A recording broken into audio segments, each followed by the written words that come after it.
not ever to see heaven. For I have come to lead you and the others to the shore, into eternal darkness, to fire, and into ice. Welcome, everyone, to our next 10 Candles adventure. I am your GM, James. That was from Dante's Inferno that I stole, and this is my amazing cast. Let me bring them up one at a time to say hi, let you know who they are, and how amazing of a people they are. We will start with Diana. It's me! Anyway, hi friends, I'm Diana Streppo. Most of you know me. I'm usually on the DAT Network, on the Norse Foundry channel, and occasionally on the Paizo channel. And what else do you want to know? I am playing tonight as a secret guest! Special guest. That's it. Special I'm guest. excited.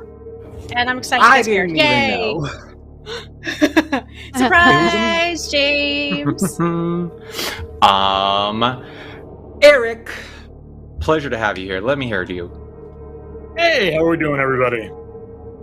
So I'm Eric Frankhouse. You can find me over on Norse Foundry's network as their network director and GM for two of our shows, Alien Fugitive and Alien Connection, and then over on the Eric Frankhouse Present channel for our upcoming show, Overforce. Super pumped to be here, and I get to play Diana for one, which is amazing. Yes. Yay! I'm very excited to have you. Thank you so much for being here. To my next two victims, people, I don't know. Sarah, get over here. Yeah, I made it out by the skin of my teeth last time. You hi, showed someone. I did. Sorry, continue. I'm very trustworthy, I promise. Hi, I'm Sarah. I'm the Green-Eyed Druid. I stream here on Twitch, and I also play Dungeons & Dragons every other Saturday with Here Be Dragons. Beautiful, thank you so much. And Howie's favorite character, Randy. Or Dr. Morrow. Hello. Yeah, Howie does like to talk about Dr. Morrow. Hello, my name is Randy Alvarenga. You may know me from Harbingers this last season here on the DAT Network, and then I am also on Saving Throw Show and some various other streams here and there. So, yeah, I'm excited to be back. Perfect. Thank you guys so much. If you're not aware, we are playing 10 Candles. 10 Candles is a cooperative storytelling narrative control where everyone shares in the story itself. And everyone kind of has like equal footing to tell this very dark story. I used to start this saying, "By none of you will survive," but I can't say that anymore. So you might survive. But here we are. We're going to get into it. We're going to start with character creation. And with that, I will have the Flame Master light 3 candles for me. So go ahead and grab one of your guys' index cards. Nope, you have to type this to Jared, actually, because I forgot. Oh! All right, I can make that happen. Yeah. So go ahead and do it in Discord. He knows who to send it to, but I will start. So basically, you're going to write your vice. Your vice is something that is negative, and your virtue is something that's positive. One solves problems, one creates problems. So we'll start with our vice and go through. Let me know if you have any questions on what a vice might be, or if you have any ideas that you want to try to run past me. A vice should only be like one word. Usually a descriptive adjective. Yeah, you want to keep it vague. Be And as then simple virtue, you said is positive? Yeah, virtue is positive. Virtue could be helpful. Vice could be alcoholic or angry, stubborn. Anything that would hinder you in a moment of high stress. Okay. The Real POTUS says cocaine is his vice. Okay. Welcome to the John's 80s. joking. Yeah. Okay, virtue.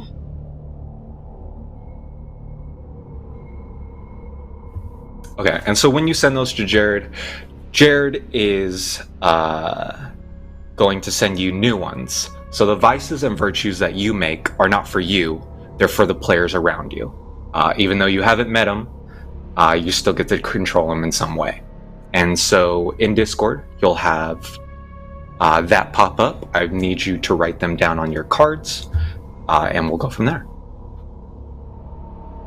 Let me know if you have any questions on steps on how to be able to do it.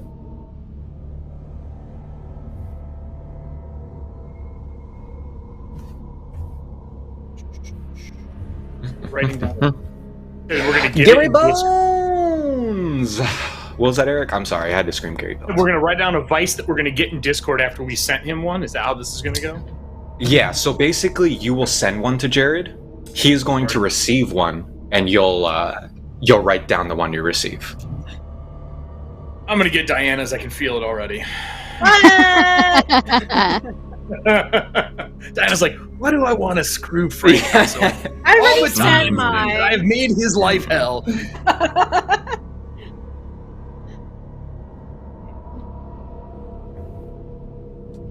Oh, I see Gary's here too. What's up, Gary?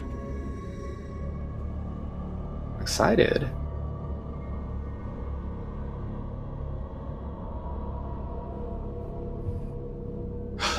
Perfect. And then once you guys are finished, I will introduce you to the module, and we will take the next step afterwards.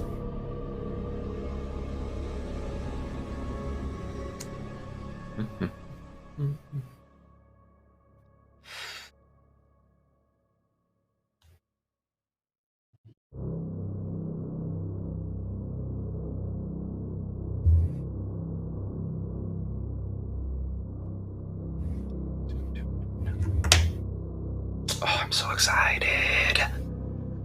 So when was the last time you guys ran this? I believe it was last month for Halloween. Last month? Okay.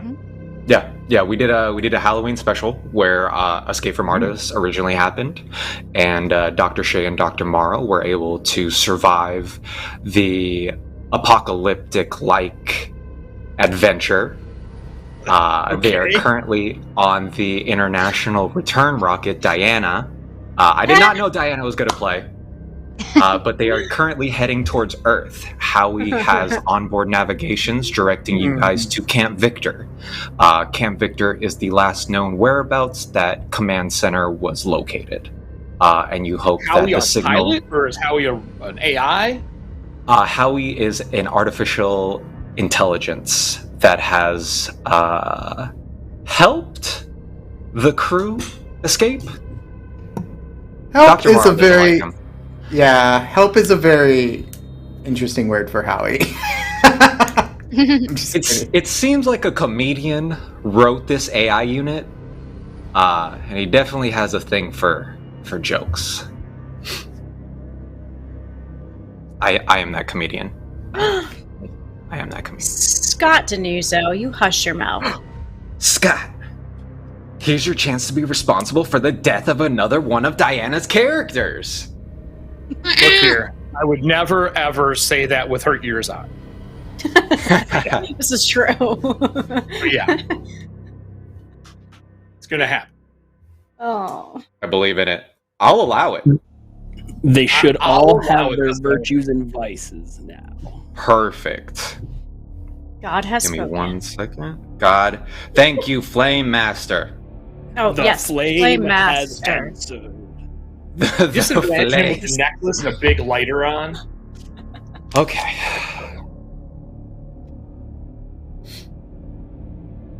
So, let's begin.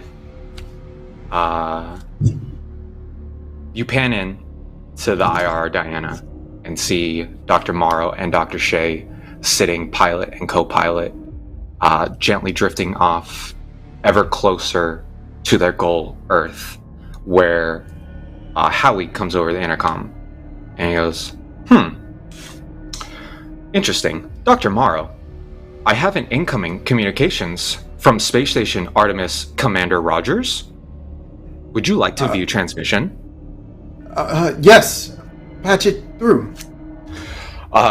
You see your screen pop up in front of you, and a rugged man lazily turns on his camera. Hello, Houston. This is Commander Rogers' lunar date, April 24th, 2042. Can't seem to sleep, but the bright therapists at NASA have decided that I need to record my sleeplessness. So, here we are. And you hear a click of the camera. Turns back on. And you see, it says 3 days later. Hey Houston. Commander Rogers again. It's 3:30 a.m. Eastern Standard, April 27th, 2042. I've been having weird dreams. I'm seeing myself walk across the Sea of Tranquility and reaching a cave. But my O2 runs out every time I get close to it. I don't know. Yeah, just let me know if you get this. Good night, Houston.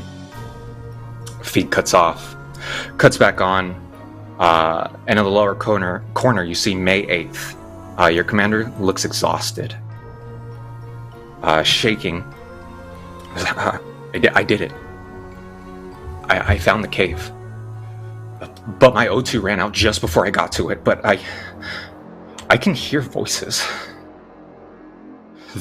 Something's there, Houston. I feel like I'm losing my mind. And transmission cuts off. Cuts back on. And in front of you, an almost inhuman man resembling your captain. See him slowly rock back and forth. He goes, no, I can't. No, stop talking! I don't want to do this anymore. You promised me. I went there. It cuts off again. Only to come back on May 27th. You see in the lower corner, Commander Rogers sits down in a calm presence.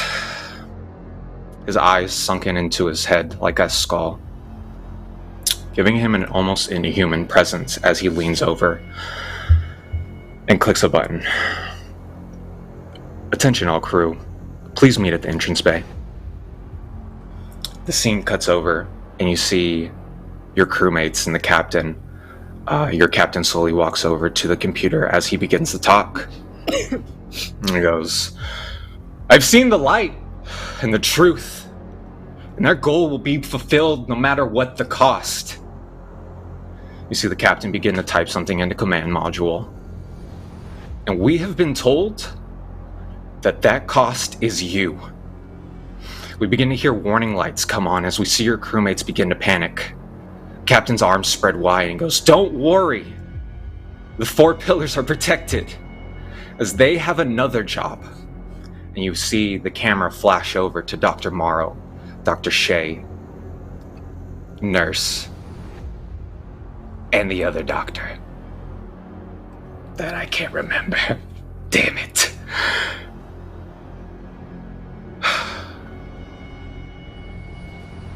You draw back to the captain as you see him say, but don't think of this as the end.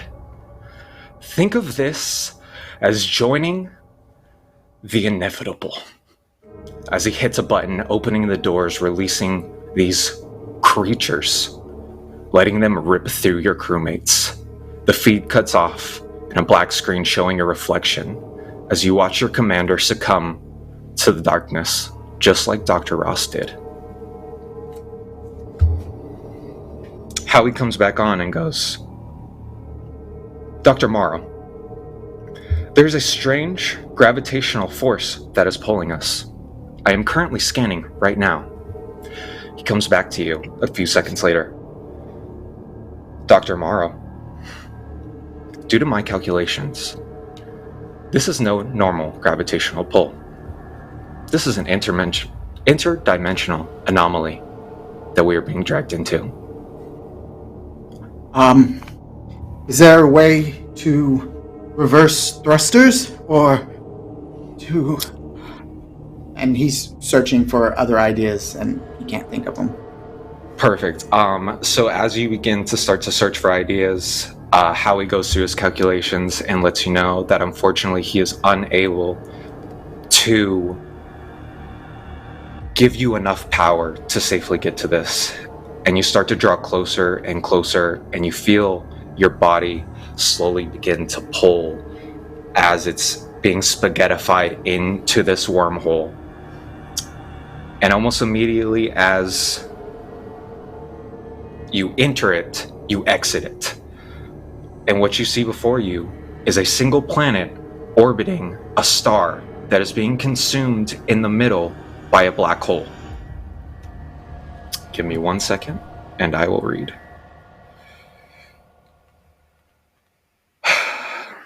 Sorry, guys. All good.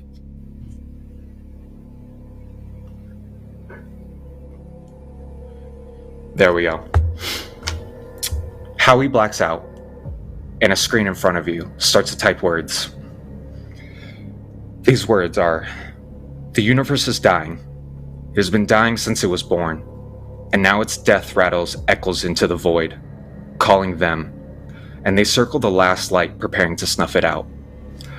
The sun of the solar system where humanity was born, Sol, is the last remaining star in the universe, but it has changed, growing pale, white, and a black hole nods through its heart, giving it a visage of a great eye. The planet Mercury is the last refuge for the living. You and the companions you find on the surface, in the ruins of the last civilization, are your only hope. As you begin your approach, you must survive long enough to activate the beacon and take yourself home. The beacon, you don't know who made it, but you do know that if it's activated, it can create a message and a teleportation to get you home. That is, if you can survive that long. For that, however, you have to turn it on. You have to search through the record of Atlas, the last city, for the artifact known as the 10 Candles. The Library of Hecate should hold the keys to the final resting place of the vault of one of the best forgotten secrets, Pandora's box. Sol gazes upon you. Will you answer its final prayers? And as you see that screen finally black out, you feel your ship slowly pull through its gravitation. You enter Earth's atmosphere, and Howie comes back on and goes, "You might want to buckle up. This will be a bumpy ride." Dr. Morrow, would you like to know calculations for survival rate? Yeah, sure. They're not good. As you yes. see yourself, as you find yourself hurtling towards, you notice that there's a small lake that seems to be exactly where Howie needs it to be. You find a crash landing, and both of you are knocked unconscious. And this is when we come back to our next section. This is where we create who you are, what you look like, and what you do. So I did it a little bit differently. Normally we go through all those steps, but because I'm bringing 2 new characters with 2 old characters, I had to play around a little bit. So since we know Dr. Morrow and Dr. Shea, I will give Diana and Frank. I knew that. Eric. No, Eric, sorry. sorry. God. Give us a second. Eric, I'm so sorry. It's okay, we call him no. Frank House. My girl, 20 years, calls me Frank House. Feel free to use my last name. It's totally fine. Perfect.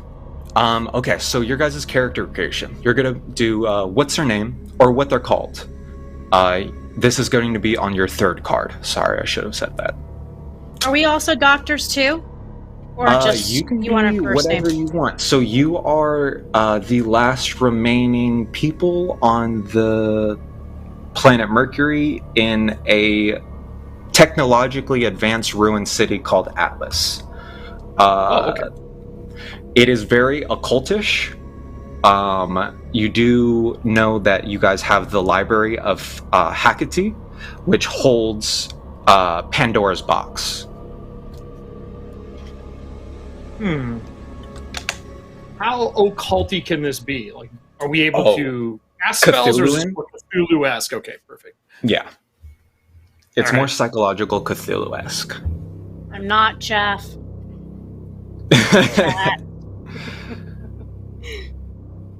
Hmm.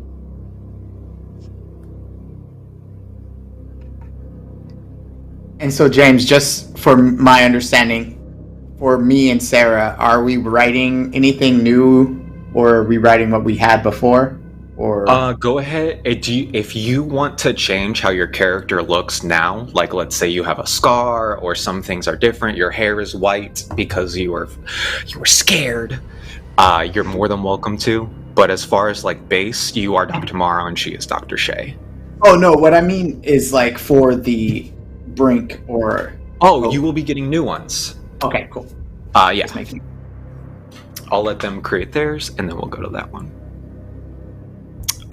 Flame Master, can you please 3 more candles?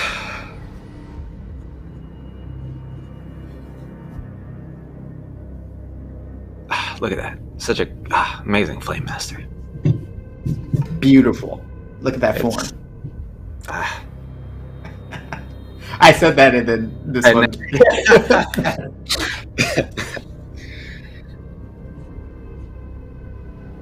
Yeah. So I will reread the last part so you guys, if you need it, have a better understanding of like the planet you're going to be on. So the beacon.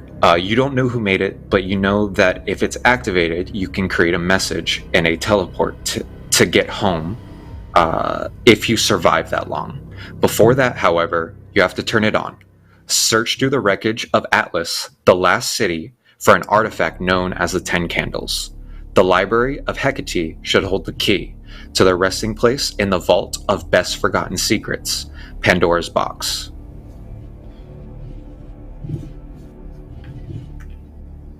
And that's just the information we got from the scrolling green text, right? Yes. Okay. That was like the basis, fourth wall breaking, how I get you in there. Got it. And you just all you want us to do is figure out our name and kind of who we are in one word. Who you are could be a couple words if you want, and then how they look. So what do they look like at a quick glance? And these go on separate cards or all on one for this? For that one, it's all on one. Perfect. All right. Then I'm Yeah, good. so characters all on one.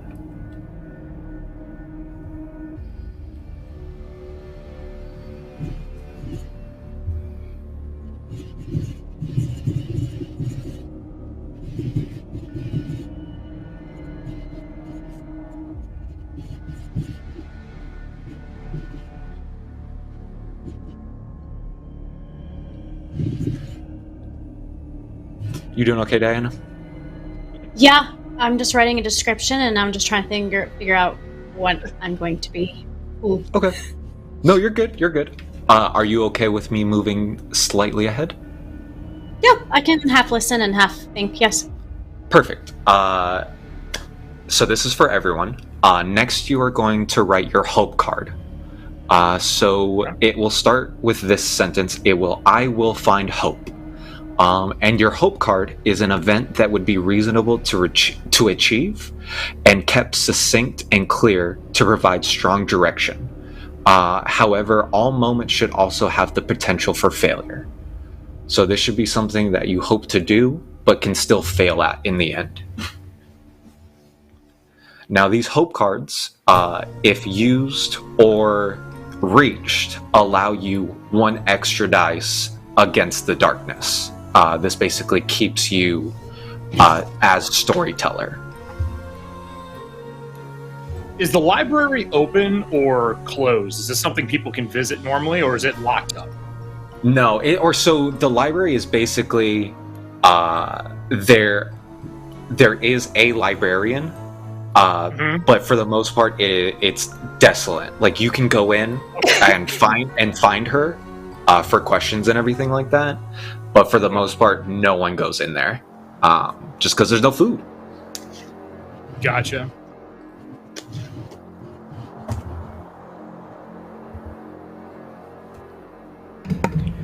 Do we send that to Jared when we're done? For your hopes, no, that's on you. You just let me know if your hope happens to come up. All right. Can you give us an example of a hope? Yeah. Sure. So Dr. Morrow's could be I can find hope in finding the beacon. So yeah, and then that would be an easy one. Last game I had I'll find hope when I grabbed the rare plant sample, which is on our ship. sample. It's on the ship. Okay.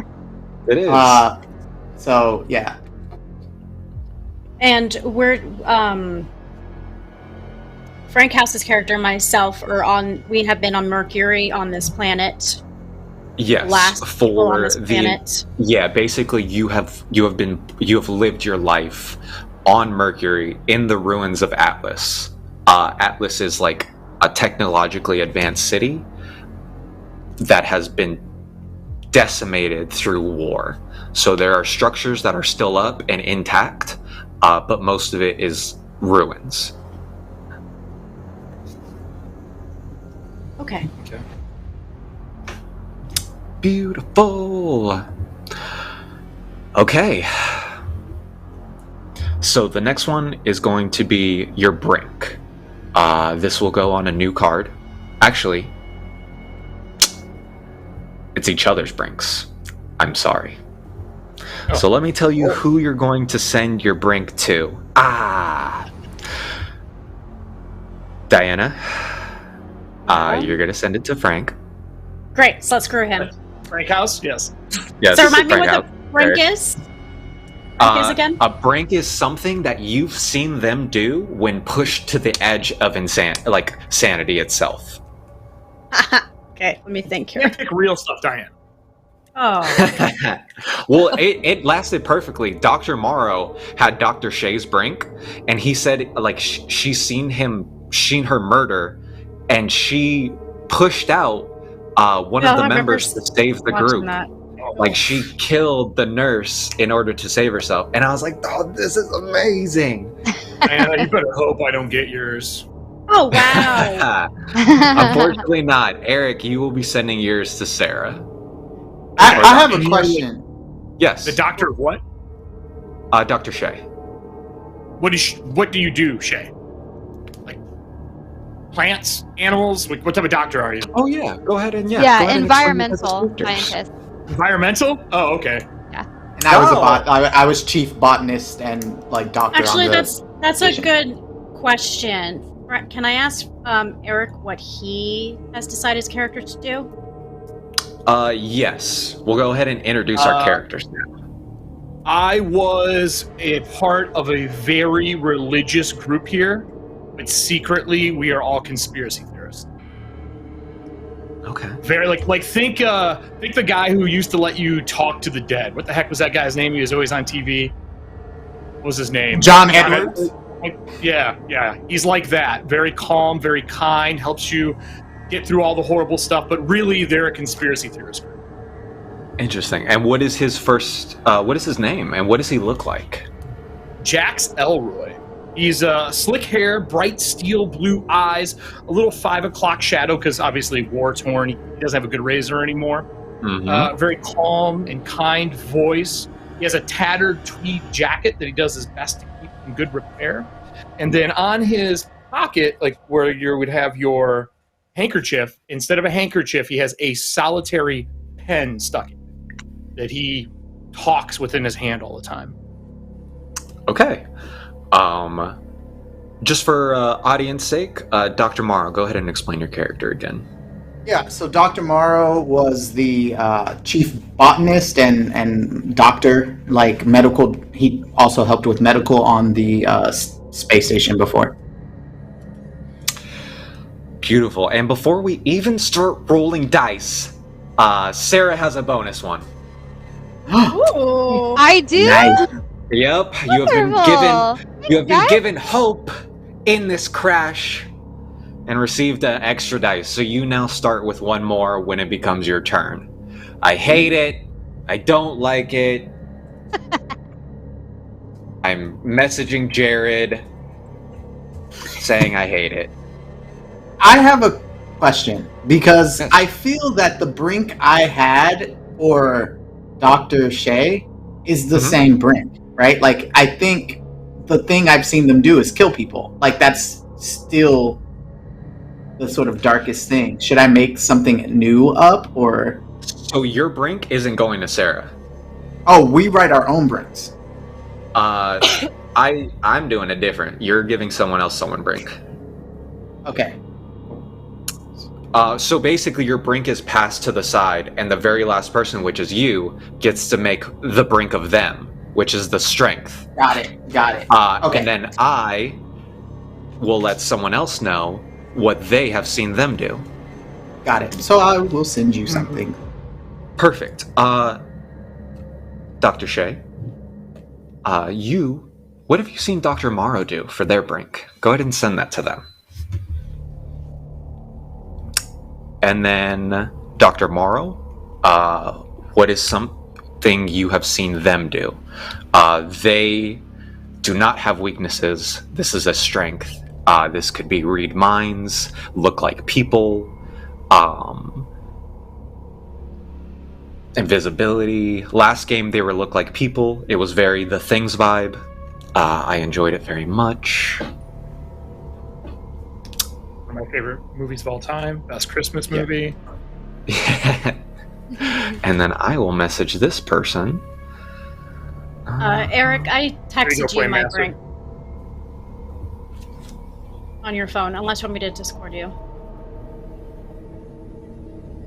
Yeah, so brink shouldn't be known by anyone except the person who sent it to you and the person receiving it. Because these are moments like where you're at your complete lowest. 1 second.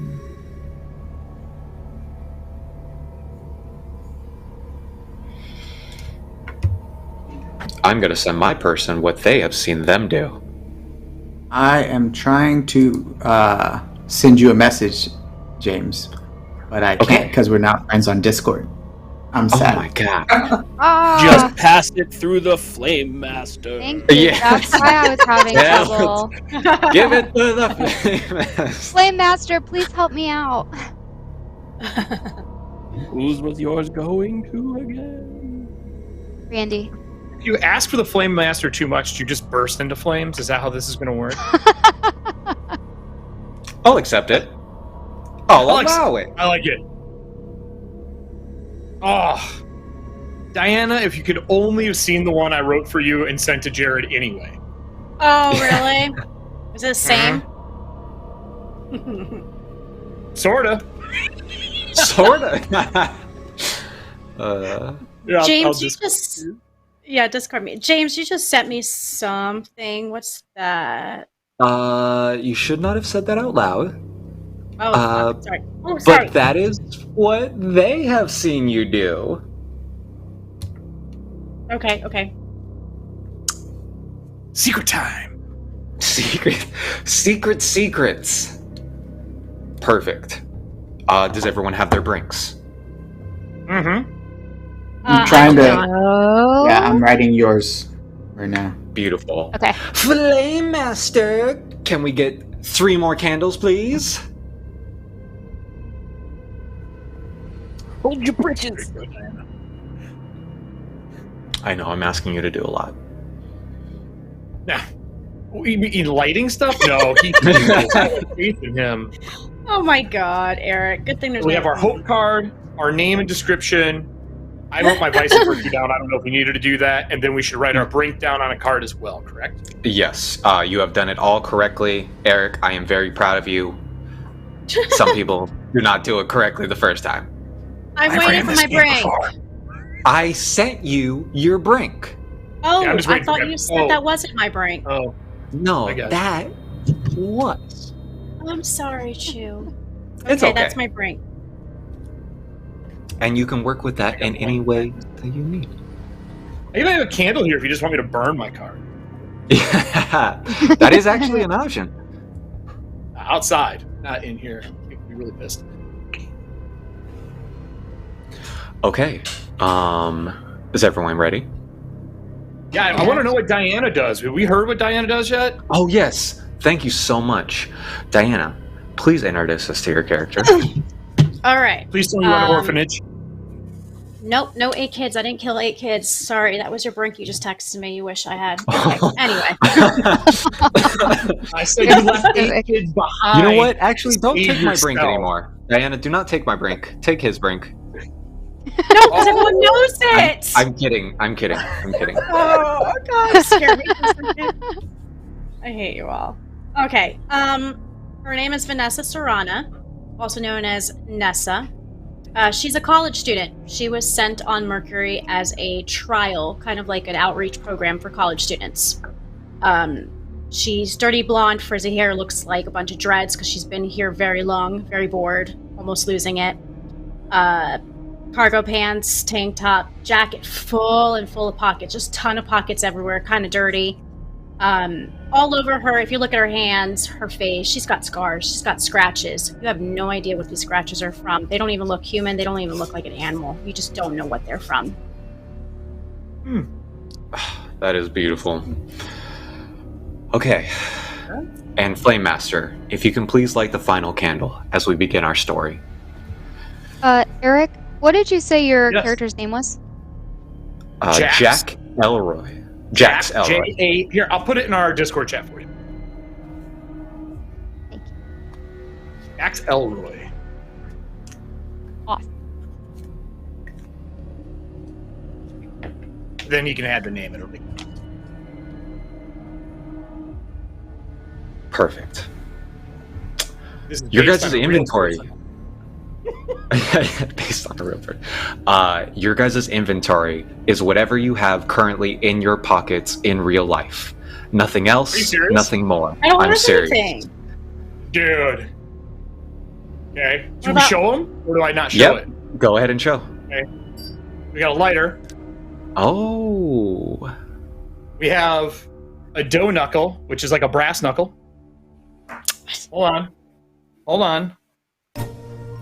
This has a ton of stuff in it. There's a pen, there's a mask, there's paper for writing. That is There's not a in your razor pocket. blade. Are you wearing cargo? Hold on. It's in my. I just got back from the gym, so I was walking home. So it's in my pouch here. I That's hate real it, but simple. all except There's a flashlight, and then there's a pencil here. Wait. We're not done. Stand up and show us you. My wallet. Oh, that's Okay. good, your wallet. what are you Hold on, gonna do in this with wallet- American money in Mercury? No. In this wallet, there is a lightsaber titanium toothpick. Oh, you showed me Oh that. my god. What? Person. Yes, you And showed me in I have a person. Leatherman. I don't know what that is. Okay. Leatherman? Well, Multi-tool. Oh my god. Holder. You just won the game. Stop it. Jax ready for the Elroy apocalypse. is the most prepared. Let's go. Why are we even playing? Jax Elroy, you have figured it out. You've defeated them. I'm confused. It doesn't matter. Yes, whatever you have in your pocket, I usually feel very good about it. I do First not off- like how much stuff you have. First off, Oh. someone gave me kleptos, so it's perfect. That's why I have all this. Okay. That's fair. Okay. Oh, that's Okay. beautiful. Yeah. That's beautiful. Am I Okay. supposed to use the items that I have That's amazing. currently in my pockets, or the stuff that I wrote down that I had last time?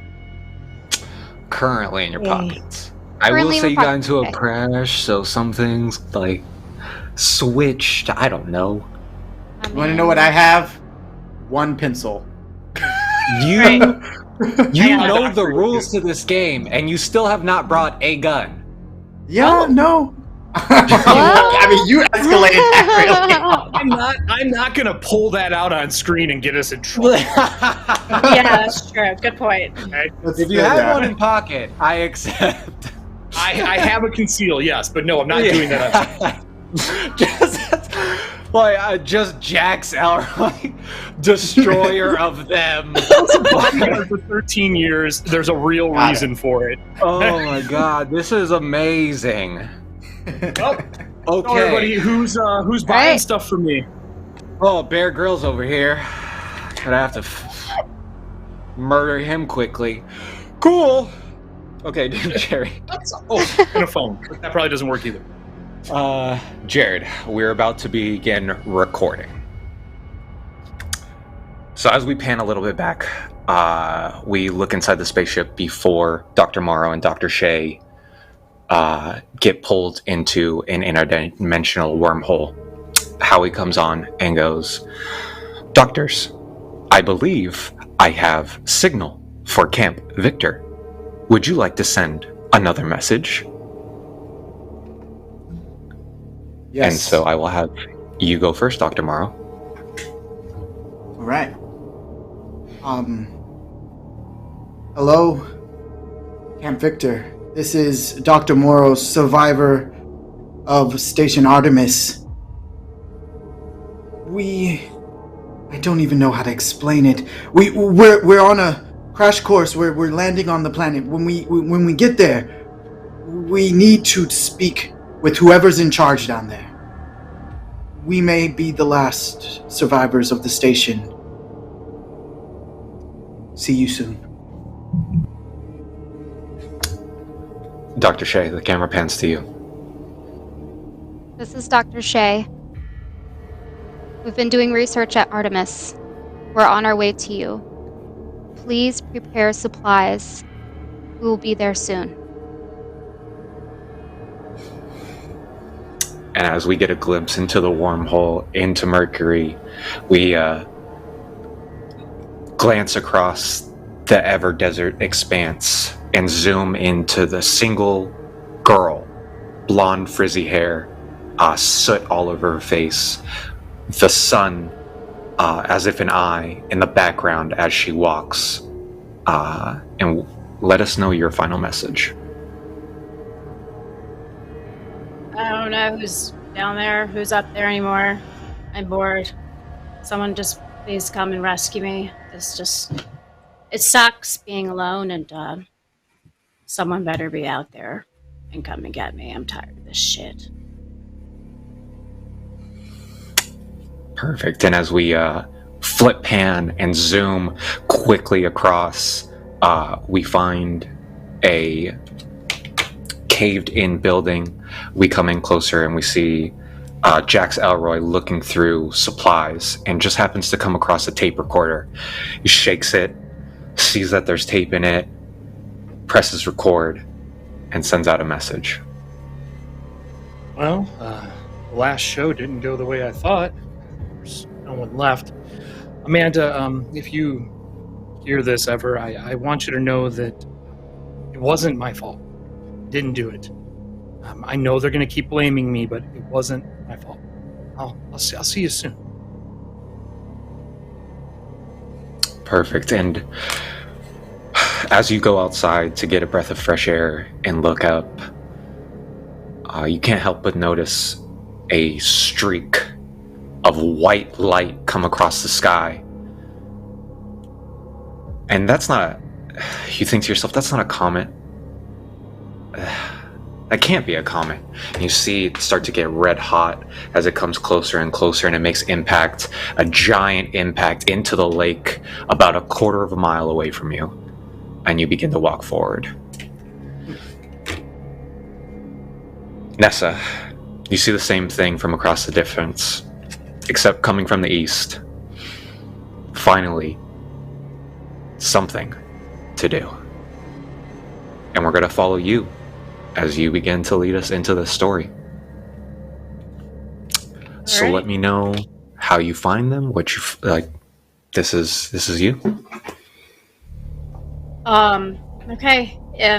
I see it across the sky. She's just kind of like rubbing her eyes and just really looking and just like, what? No, what? And she's gonna like start walking fast, and walking faster, and then it goes into a full-on run, just mumbling like, oh my god, please, Lord, just please, someone. I'm so fucking tired of being on this planet. Oh my god, just please. Ugh, this stupid school. And she's just running until she gets to where, I guess the ship is. Yeah. Just hoping that they're alive when they crash down. As you come over the bank of this hill, you see that the ship has slid into the sand itself. Luckily, the damage seems to be minimal. It is smoking, and you do see the emergency hatch ejected. Across the way, as if seeing the same thing you are, you see a man standing maybe 200 yards opposite of you. Hello? I'm just looking for a survivors. Survivors, is this your ship? Hello? I'm talking to the man across the way, thinking that maybe he's the one who came out of the ship. Is it me, James, or is it Jax? No, it is not you. This man appears to be wearing clothes. They almost look familiar. You can't quite put your finger on it. The distance is a little too far for you to be able to see. You're going to have to end up getting closer. I'll go closer, but I'm also going to start to slow down. I don't want to run, just in case. I don't have any weapons or anything on me, so I just want to slow down. Okay.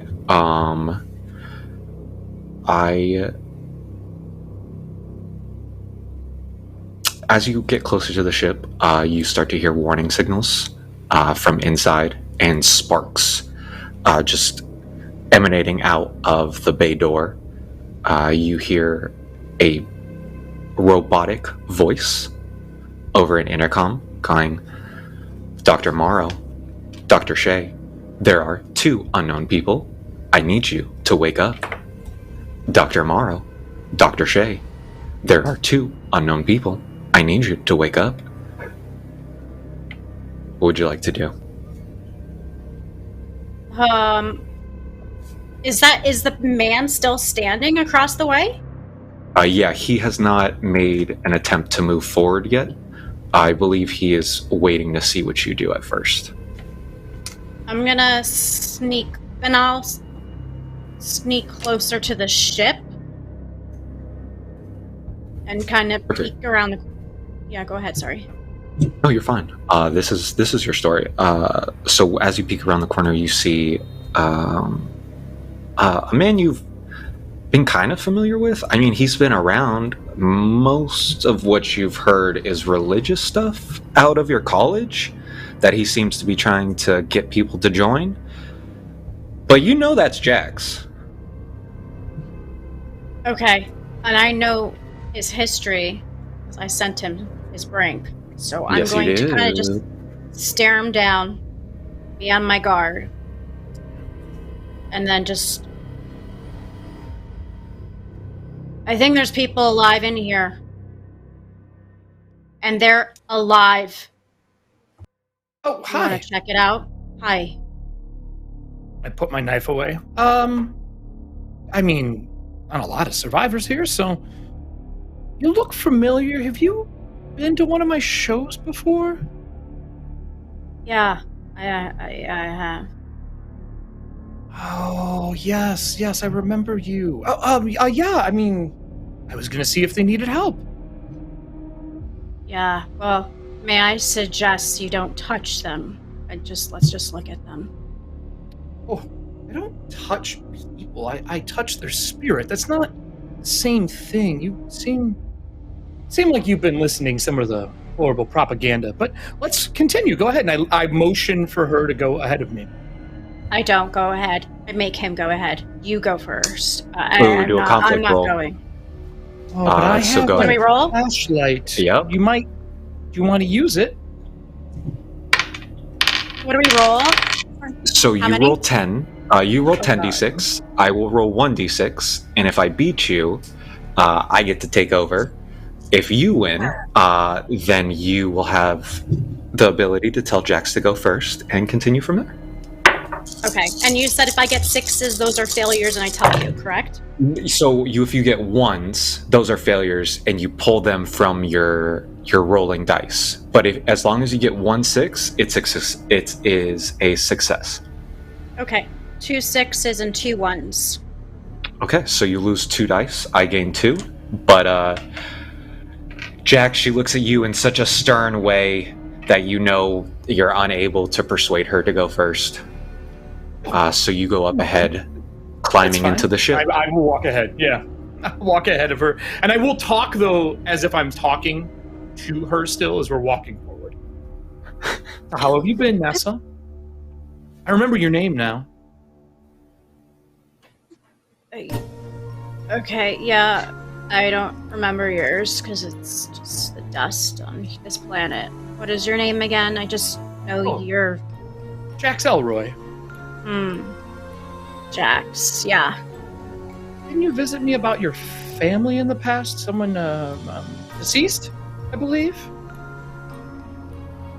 Yeah, I have. Do you see people yet? No, I don't. Do you? Well, not living people, but of course the spirits of people I always see. Okay. Why don't you just look for the people? I don't want to talk about my family. No problem. No problem. I hope you're doing well, though. And I just keep shining a flashlight looking for the site that we're moving towards. Oh, perfect. You guys get to the front of the ship. Jax climbs up first inside the ejected door. You climb after him, Nessa. You hear over the comms. Oh, well, they seem to have entered our ship. I'm sorry, Dr. Morrow. Hello, new captains. Oh, hello. My name is Howie. Good name. Who? Howie. Yes. Hello. My name is Howie. Who are you? I look back to her. Nessa.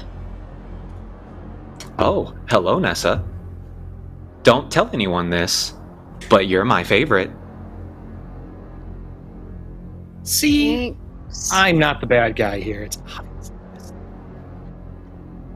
Are you on this ship? Is that an android? I don't I know. am the ship. My name is are- Howie. Howie stands for Humanoid Observationalist with Interplanetary Exploration Capabilities. The sea is silent. Howie, are there any survivors on your ship? I believe so. I have Dr. Morrow and Dr. Shea. Oh, What They are are their currently vitals? in the cockpit. Current vitals. Scanning. Blood pressure 98/120. Heartbeat Excellent. 54. I believe they are unconscious.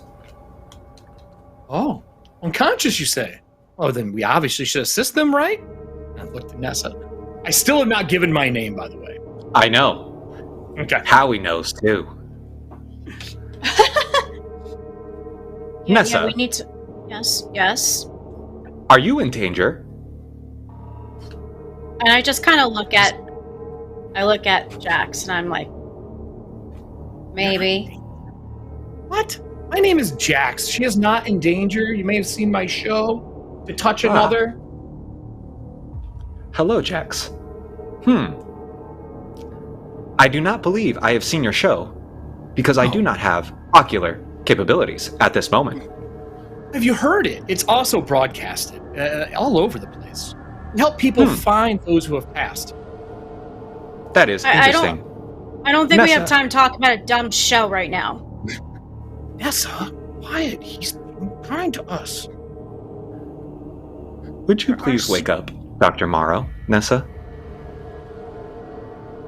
Sure. What does Dr. Morrow look like? He is the handsome gentleman on the left. Can you give us a map of the ship so we can get to the Oh yeah. area they're in? That'd be How fantastic. big is this? So as you say that, a side panel pops up in front of your guys' face, and you receive a full Bluetooth schematics of the ship. It lets you know the damaged areas of the ship, and that you are a straight walk to the cockpit. You can see them passed out in front of you. Oh, those people. Is there anything important on this ship, like that would identify the kind of ship it is, like science lab, military ops? Is there anything on the layout that would make us go, oh, that is what this ship is for? So I would need another conflict roll from your current storyteller, Nessa. So she would decide whether, So since she has storytelling control, she decides whether or not the conflict that you would like to do is worth it. She could obviously ignore it and do what she wants as well. Right. Then I will say this. Nessa, we should split up. If you want to wake them, I'll go find supplies to patch them up and get them food.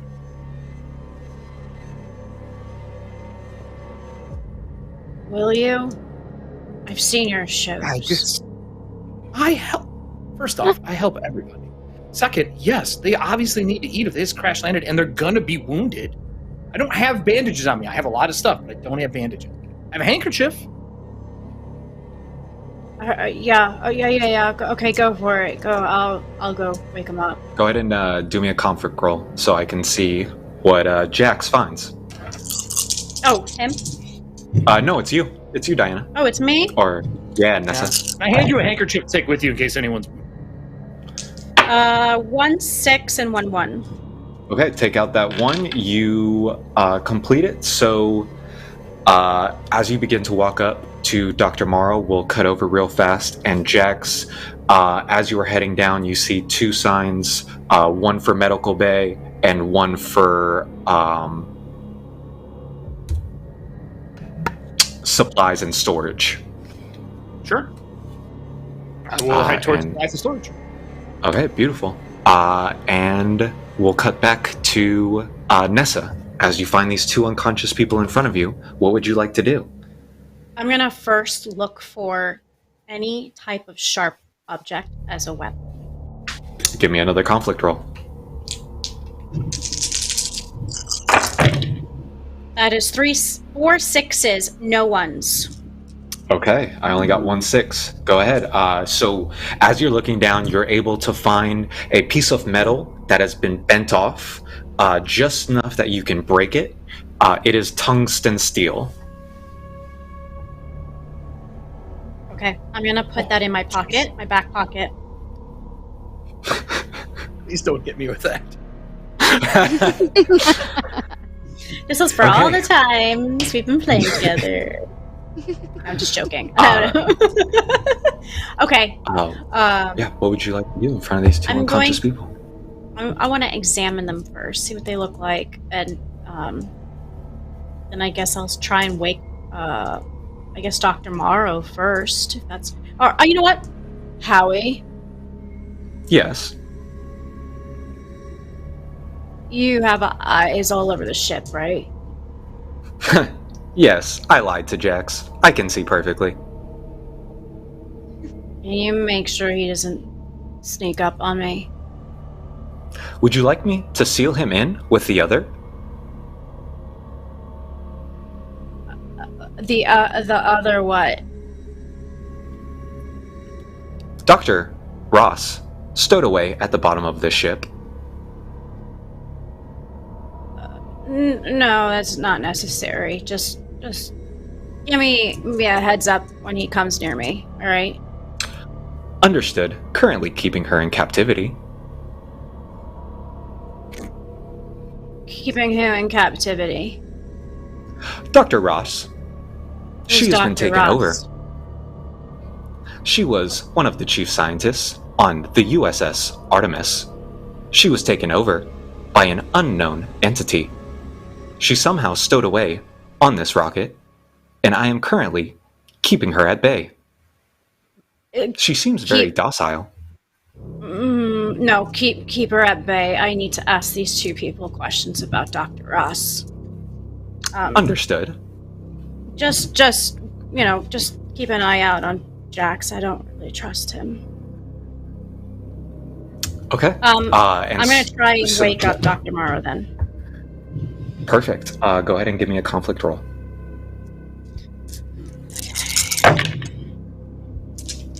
1 6, no 1s. I had no sixes. You were able to wake up Dr. Morrow. Dr. Morrow very groggily, a severe headache, some blood trickling from the top of his head, but nothing more than minor cuts and bruises. Hello, Dr. Morrow. We have company. What do you mean? And he turns his head to see Nessa, who he doesn't know his name, but he looks over and he goes, "Who are you?" I'm on this planet right now doing research. I saw your ship land. I'm just trying to help you, making sure you're okay. I don't mean any harm, I promise. Oh, and he looks over at Dr. Shea and he goes, "Oh my goodness, we've crashed. This is." Thank you for the worse. observation report, Dr. Morrow. Howie's Howie. kind of a character. Yes. Howie is sure a character, and whoever programmed him has decided to give him a sense of humor, which I don't understand why. I will kill you. Are you alright? I have someone trying to find medic stuff for you and your yes. pilot. We need to make sure that Dr. Shea isn't too hurt. I want to get up and look at Dr. Shea's wounds. Okay. I will have Nessa go ahead and roll me a conflict check. Oh man, that's a lot of ones. Oh. 4 ones, no 6s. Feel a misdiagnosis. Flame coming along. Master, please extinguish one of the flames. Oh no. Sadly, I did roll What have 1 you 6. done, Diana? I know, I'm so sorry. It's okay. After you become Because Flame this brings us to a part that I usually skip on the first turn. And this is establishing truce. I usually like to get the story along a little bit before the truths come out. These are things in the world that can either help or hinder you. I will start with the first truth. This will always be the first truth, and that is the world is dark. I will go through each one of you, and you will tell me the next truth. The number of truths that you get are represented by the candles, except for the very last one. The last one is always reserved, and as a group, you guys say this, and we are alive. So, Diana. These all go on one card? No, I will be writing these down for you. Okay. You don't have to write them down. These are just things that you can refer back to, and I have a list to build from. Flame Master, can you throw them in our Discord when you're done? Jax, what is the first truth of this world? Secrets save lives. Okay. You jerk. Nessa, what is the second one? There is another stowaway on this ship. Oh, shit. You're welcome. Okay. Dr. Morrow, what is the third truth? The lock mechanism that's keeping the stowaways locked away is malfunctioning. Oh! Okay. You did it, Diana. You added. Dr. Shea, what is the fourth truth? This place is filled with plentiful vegetation. Something positive. Thank you. Yes, you're welcome. I'm not doing another dog episode, so don't put that in the truce. Dog up. Oh, dog? Yeah, so someone said one of the truths was that dogs, cats, and hamsters live on that USS Artemis, and so I had a scene where they got to pet all the dogs, Oh, yeah. and then the dogs escaped on a separate rocket Oh, I think I remember hearing about this. to survive. Flashbacks. Yes. Jax, what is the fifth truth of this world?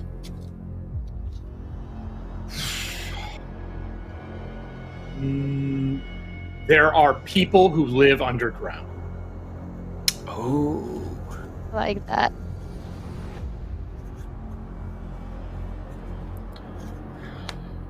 Nessa, what is the next truth? Howie has a mechanical walking version of himself somewhere in the lower deck of the ship. Why would you do that? Isn't this a horror? This is a horror. No, you're right. You're right. You're right. It's good. I'm just joking. I'm not saying it's just I'm gonna get a lot of fat jokes. Morrow. Dr. Morrow.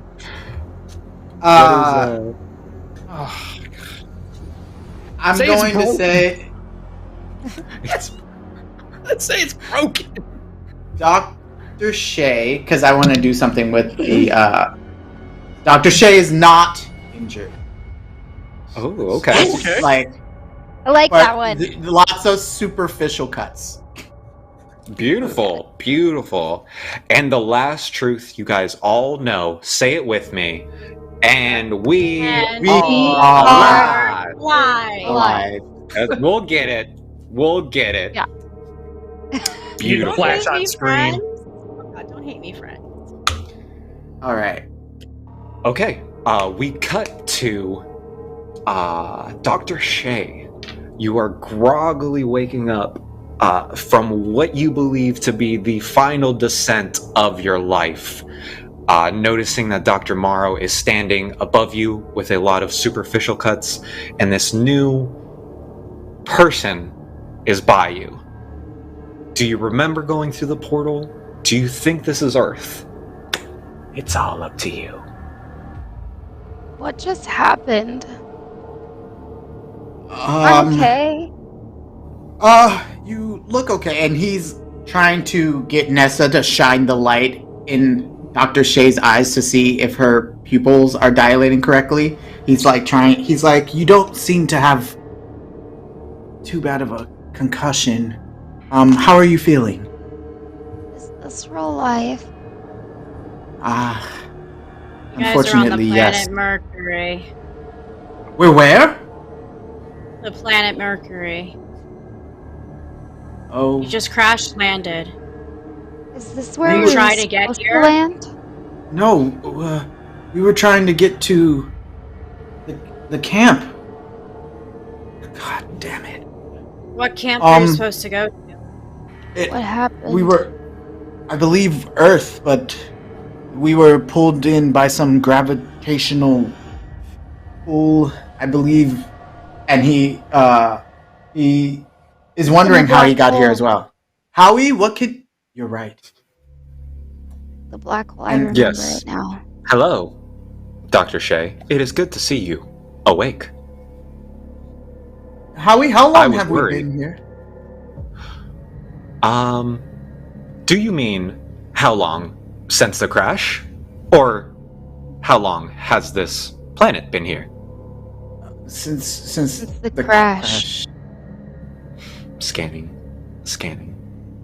You have been unconscious for 13 hours. That is not good. Why didn't you wake us, Howie? I tried.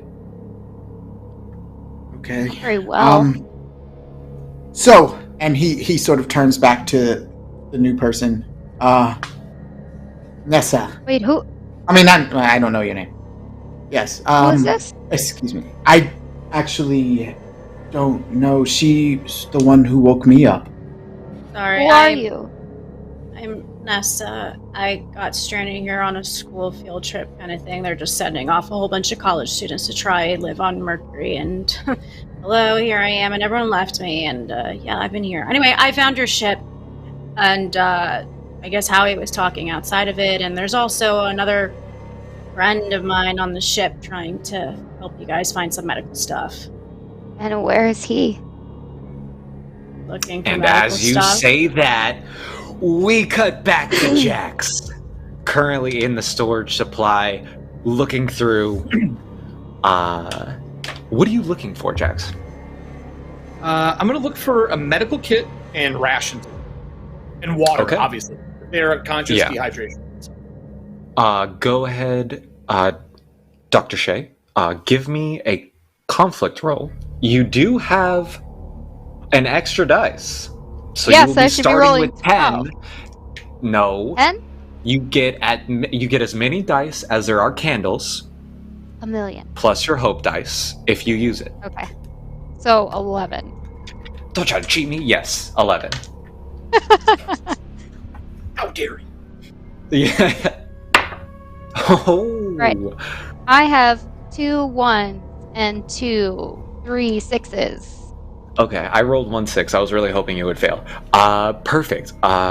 Jax, you were able to find an emergency ration kit, medical supply, and dehydrated water. Is that a dehydrated water? Is that a Yeah, thing? water pills.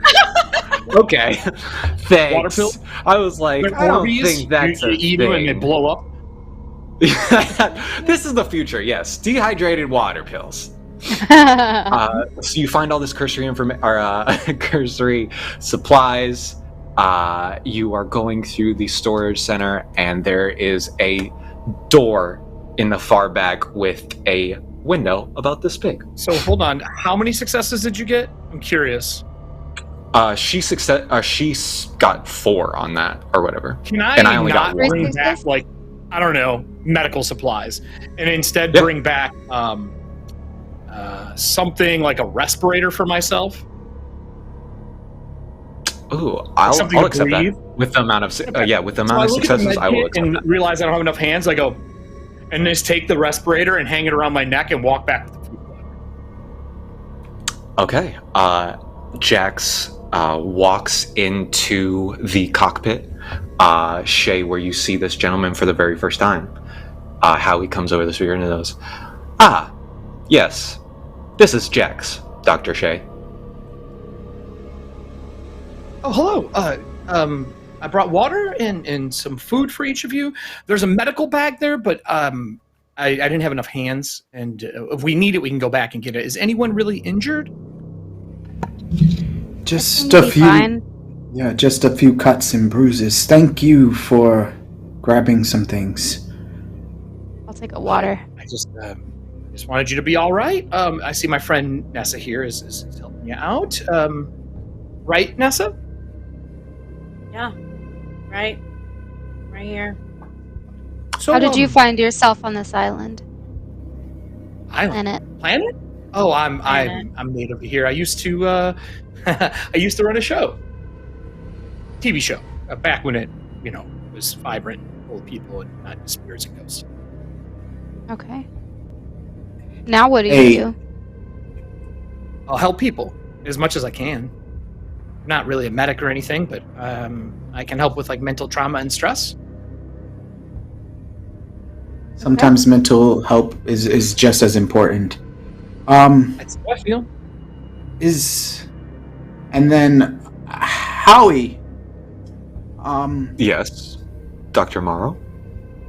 Do you remember a message while we were in orbit? It said something. It's kind of foggy. It told us to go to a specific place. Oh, do you mean the Library of Hecate? Yes. Oh, that's here. That's here. Yeah, we can that's take here. you to it.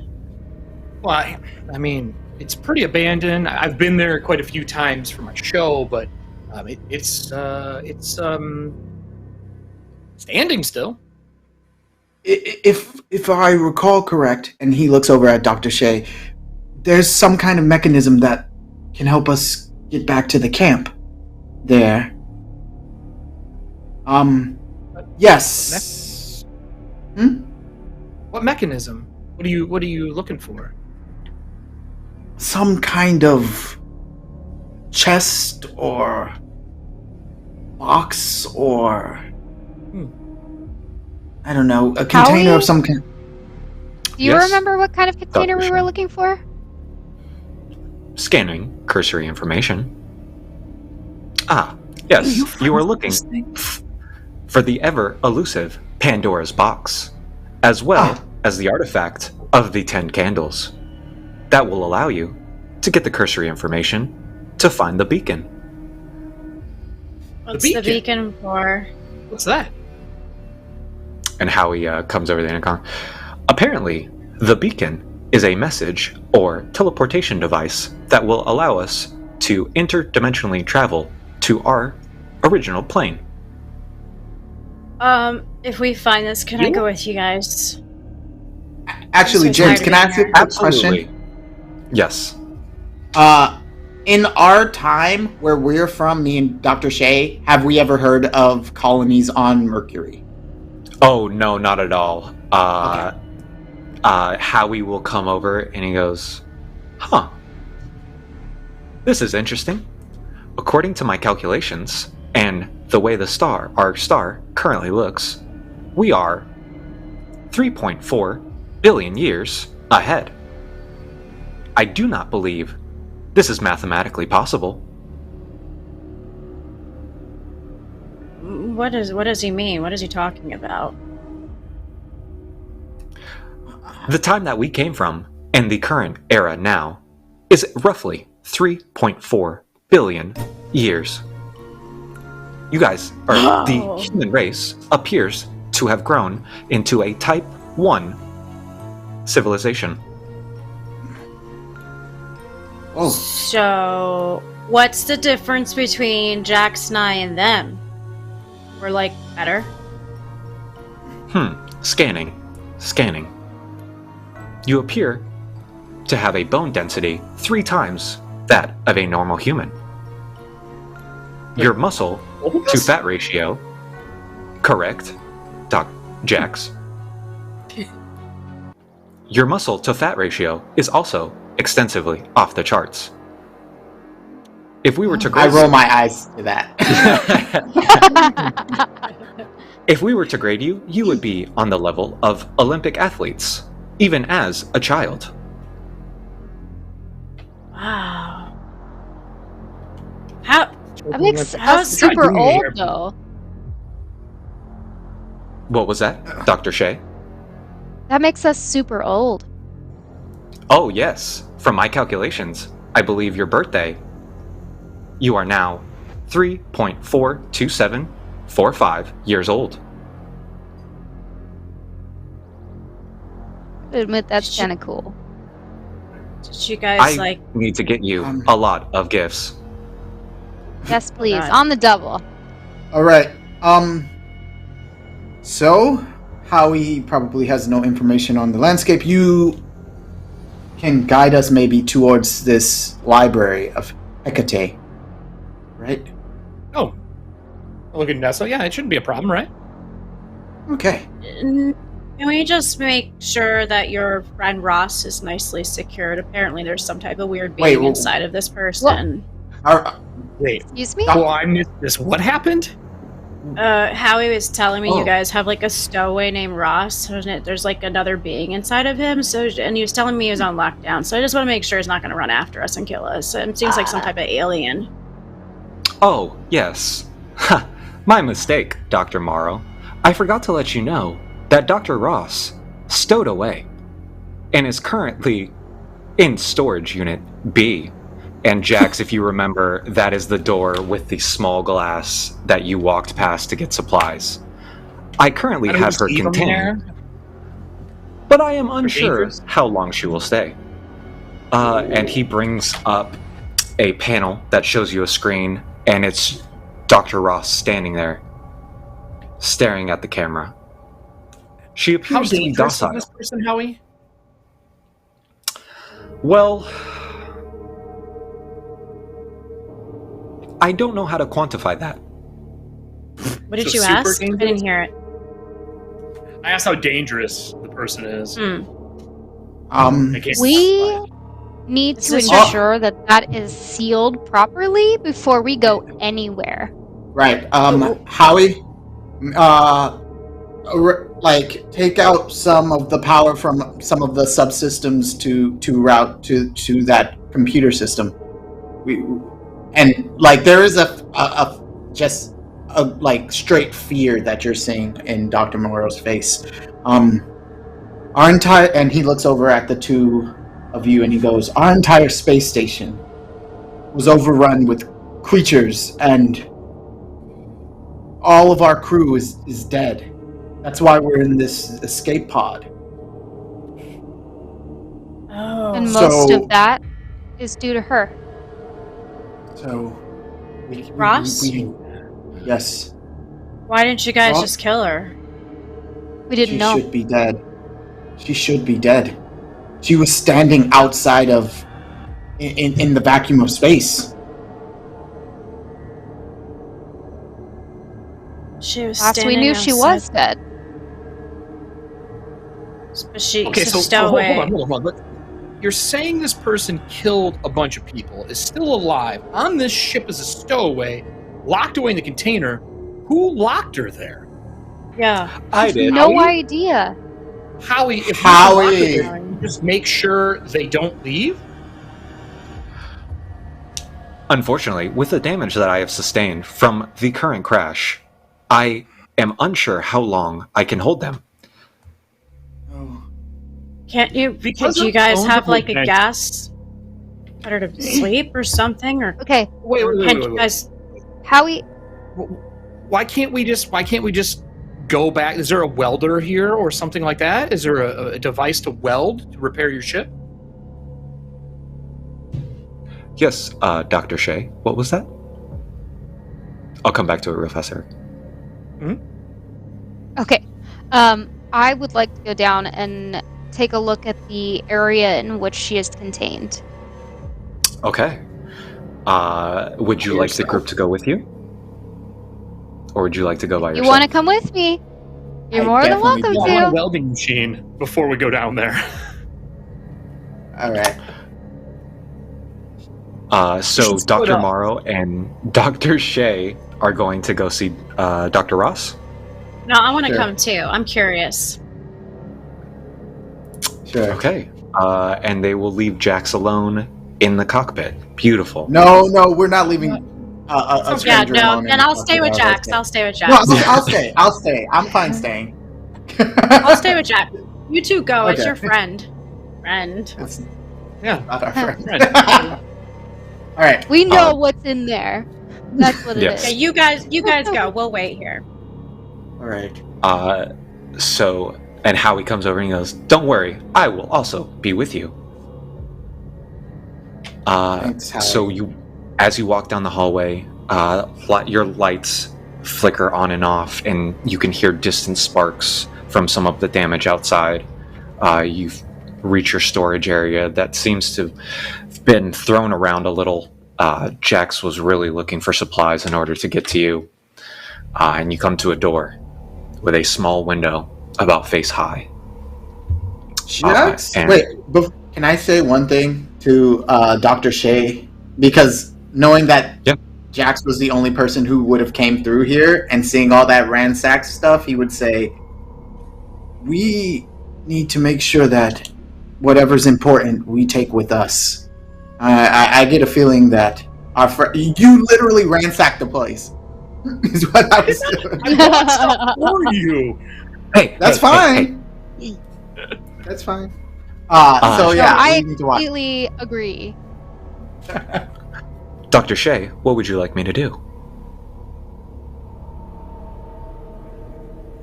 Sorry, can you describe what it looks like? What kind of door there is? Yeah, If so there's- you're basically looking at a blast door with a small glass panel about yay big. You're just coincidence. You happen to be the perfect height to see into it without an issue. As you look around, you see that she has not been docile. There are claw marks digging into the metal around her, and she stands there looking at you. Hello, Dr. Shea. It's been a while. I do not acknowledge the fact that she is speaking to me in any way. I would like to examine the room that she's actually in to see if there is a way that she could possibly escape. Give me a conflict roll. I'm How many dice are rolling you currently rolling? 11 die. Is that right? Yeah. Did you have one? I last time? did. Nope, you didn't. Wait, you did? Okay, so it's 10 to 2. I did.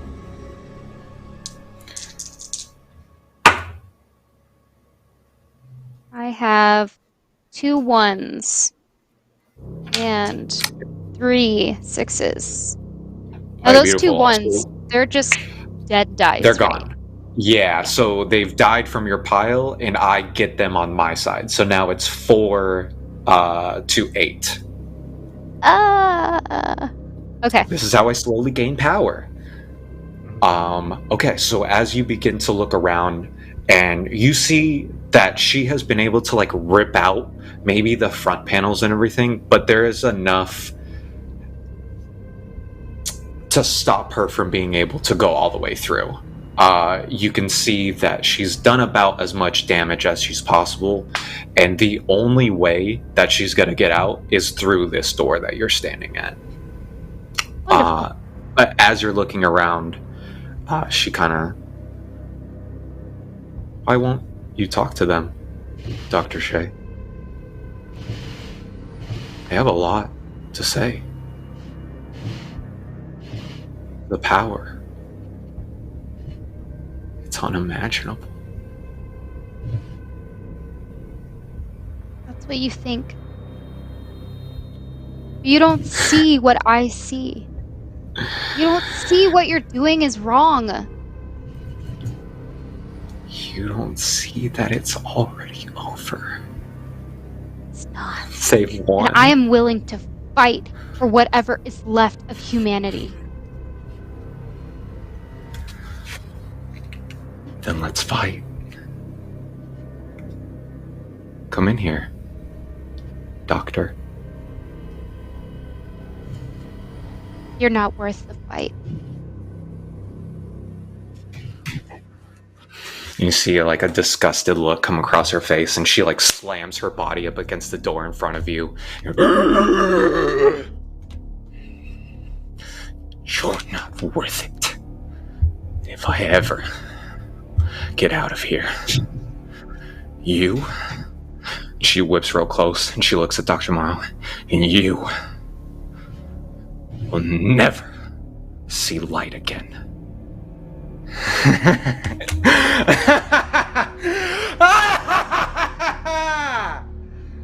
She steps back from the door. Alright. I'm gonna start looking around to see if there is anything that I can do to help protect this door a little bit more, keep it closed. Okay, go ahead and give me another conflict roll if you want to try to barricade the door in.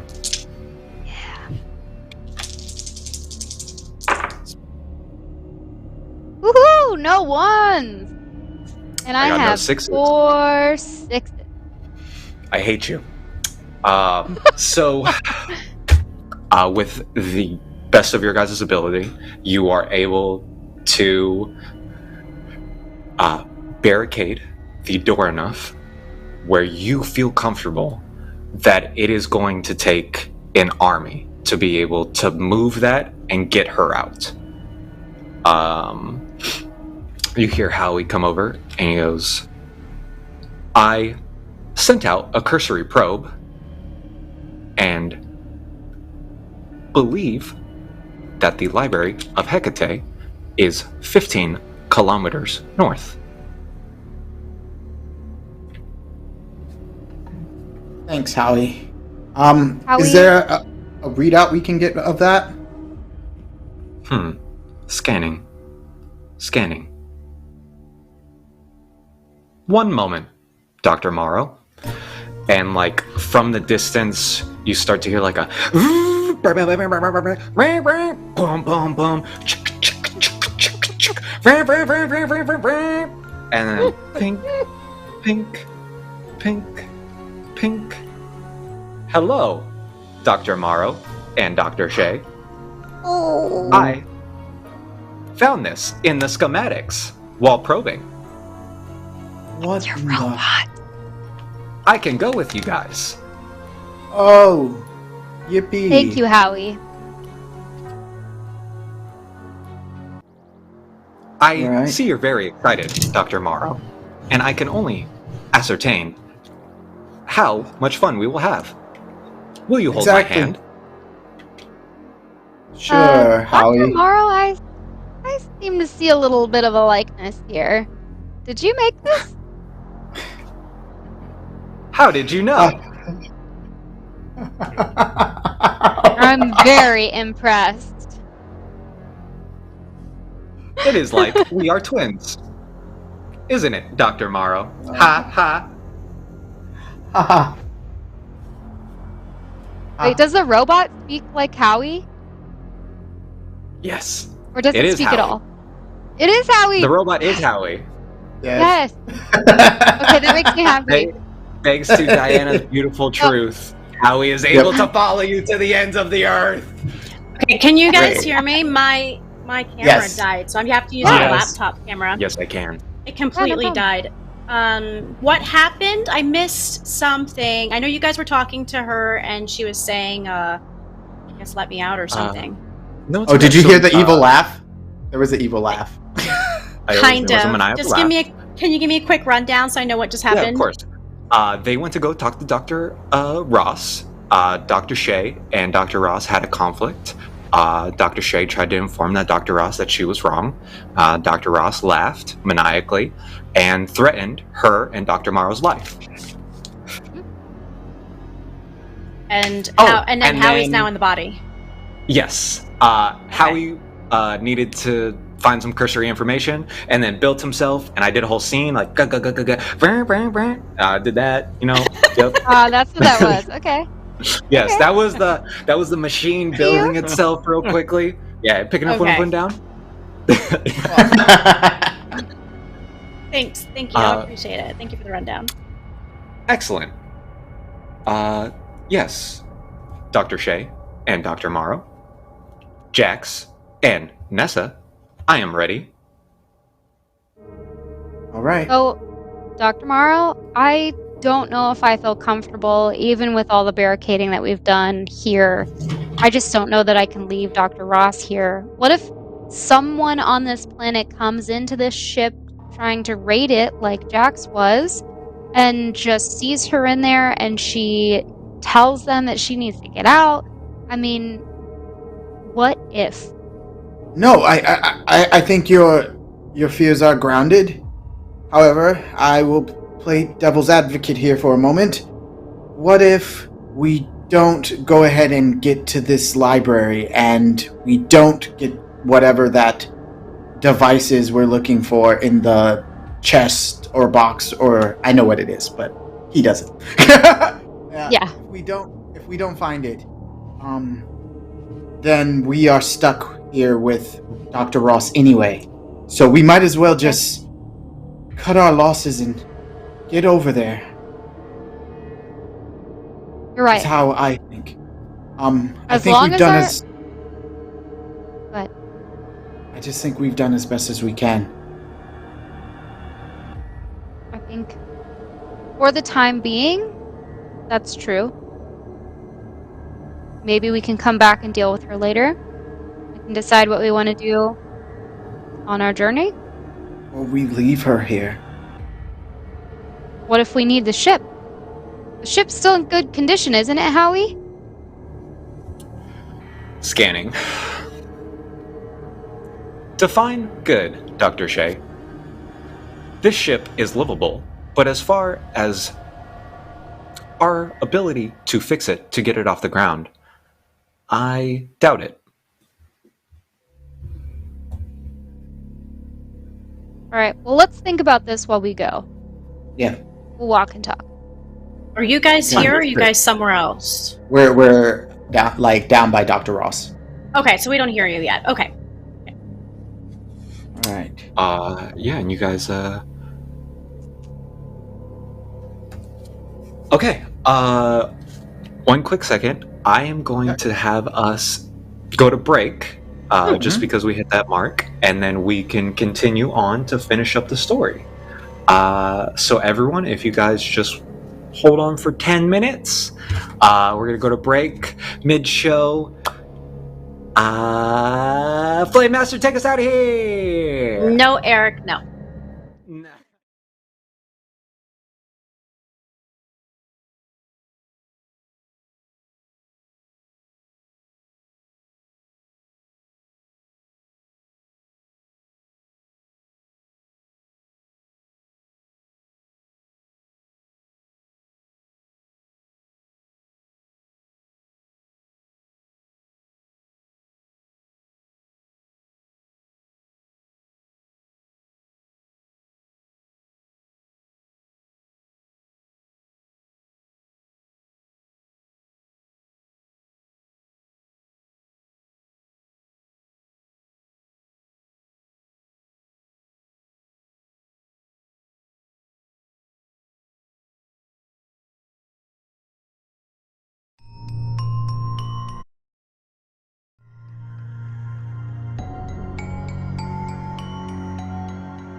Jesus Christ. Yeah.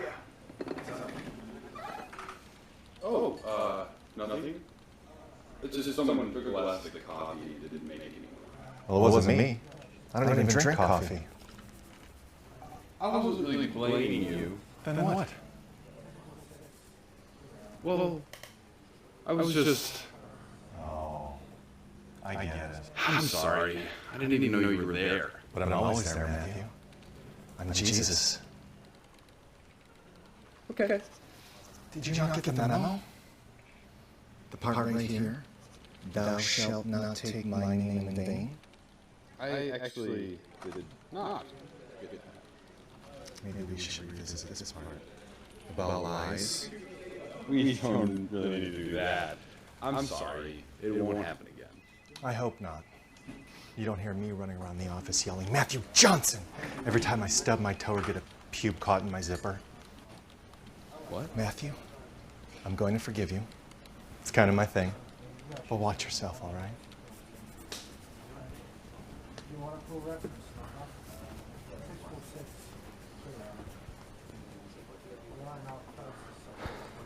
God damn it.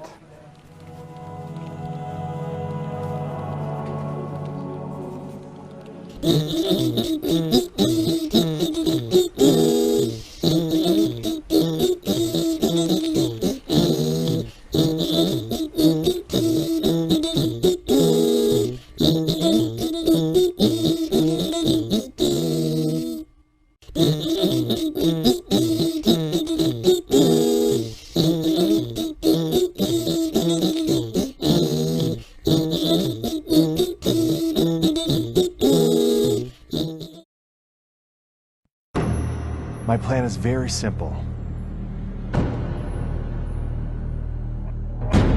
We're going to stride boldly forth and meet the enemy head on. I've got a bad feeling about this.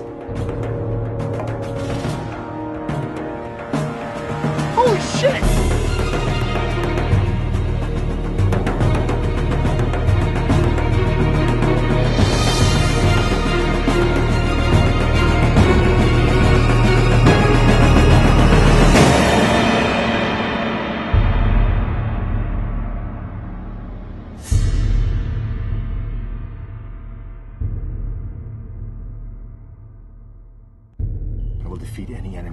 Within or without?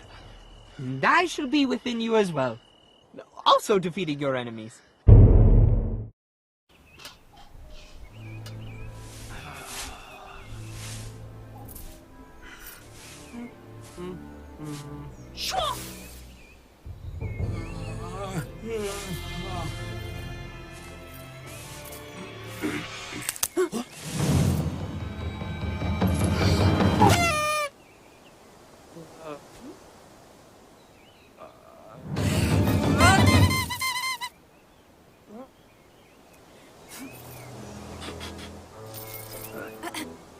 The wrong sound is never right.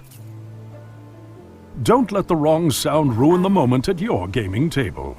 Sirenscape has dozens of sound sets designed by gamers for gamers that add the atmosphere you need for epic tabletop gaming. See? The right sound sounds right.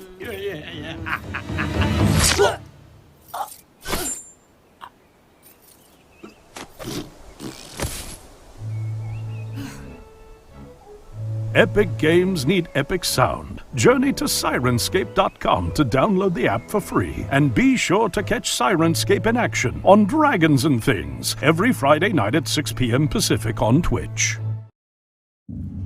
Gather your crew and prepare to embark on the journey of a lifetime as you explore the packed worlds of the Starfinder universe, taking on the role of a science fantasy hero customized to fit your playstyle. But danger lurks amongst the stars. Will you fight back with advanced weaponry and cunning tactics? Or will your hero wield the devastating forces that fuse magic and technology together to alter reality? Your crew must come together if you have any hope of victory. In Starfinder, every decision drives the adventure as you build an epic saga with your friends.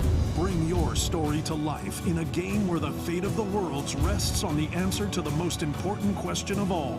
What do you do?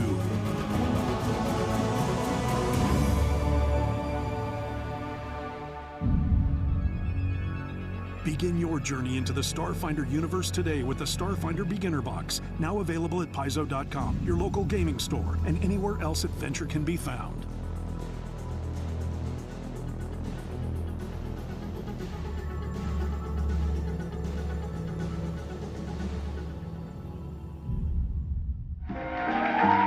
Norse Foundry Dice of Tricks was filmed in front of a live studio audience. Where's Adam? I mean, we were supposed to start 20 minutes ago. Oh, yeah, I think he said he was picking up some new dice. Yeah. Hey, guys. There he is! Yeah! Did you get him? Oh, yeah.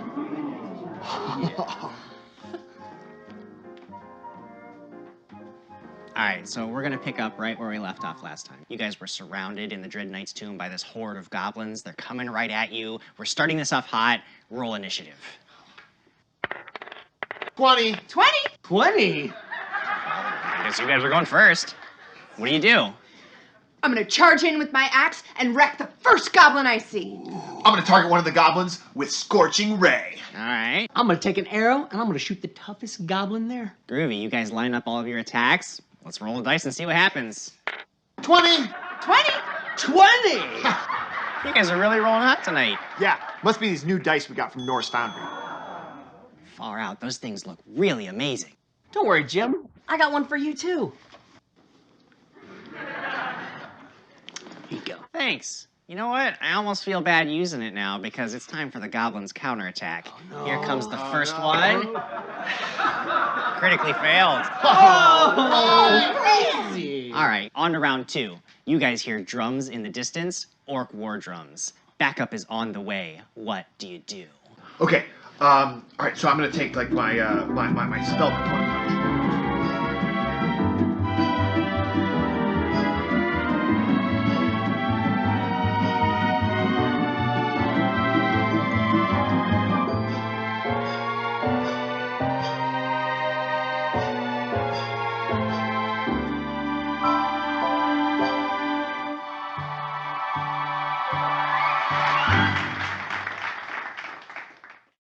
Well, that's it. You've defeated the Dread Knight. You've ended his dark curse. You gather up all the remaining treasure and you take it back to King Trillion's keep and tell him that his kingdom is safe. That's the end of the adventure. Oh, man. Awesome. What do you guys think? Same time next week? Definitely. We'll be here. Thanks, Jim. It's a lot of fun. Yeah, of course.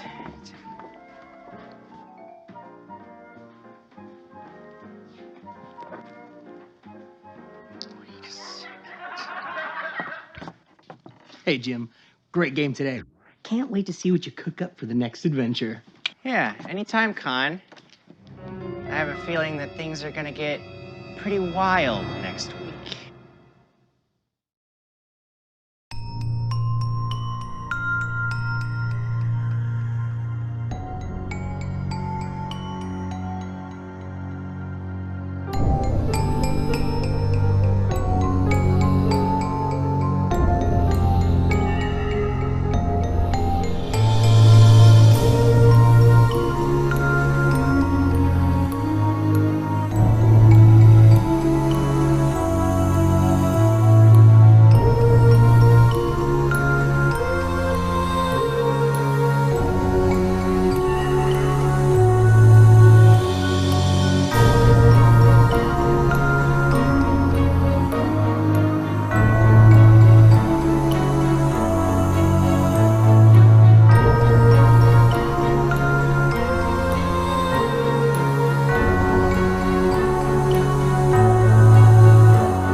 Hello, everyone.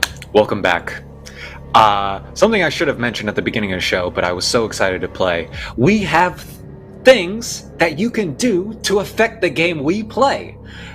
You've seen it under me, but I will go through them real fast. $5 for hope. It gives the players a dice. $6 for despair. We take some hope away from them and give it to me. We have 10. Stay in the light, which means I lose a dice and they get more power. I don't like that one. We don't have to do that. 25 is cracks, so spooky things happen to them, but they still get to continue with their story. And my favorite is the $35 one, which is them. And that is an immediate visit from them. Sadly, folks, when we were on break, one of our candles did extinguish, and hope died out just a little more. Unfortunately, Dr. Shea's story has come to a close for one moment. But we will go to the next person. But we're going to start with our truths. The first truth is the world is dark. Nessa, what is the next truth?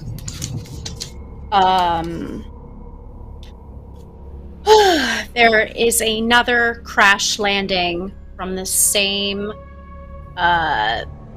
space station that the two of them are from. You didn't watch that. Okay, that's fine. Ah, That worked. Nothing? Nothing. I can change it if you want me to. Oh, no, I'll make it work. I'll make magic happen. Dr. Shea, what's the next? The people who live underground hunt during dusk. Ooh. Above ground.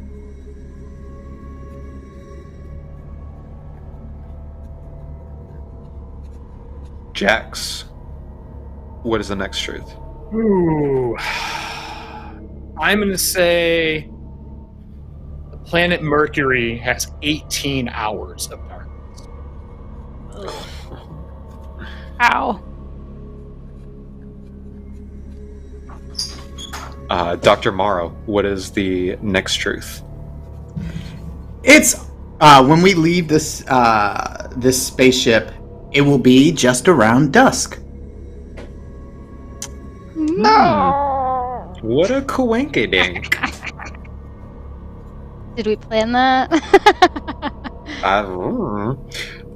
Back to you, Nessa. What is the next truth?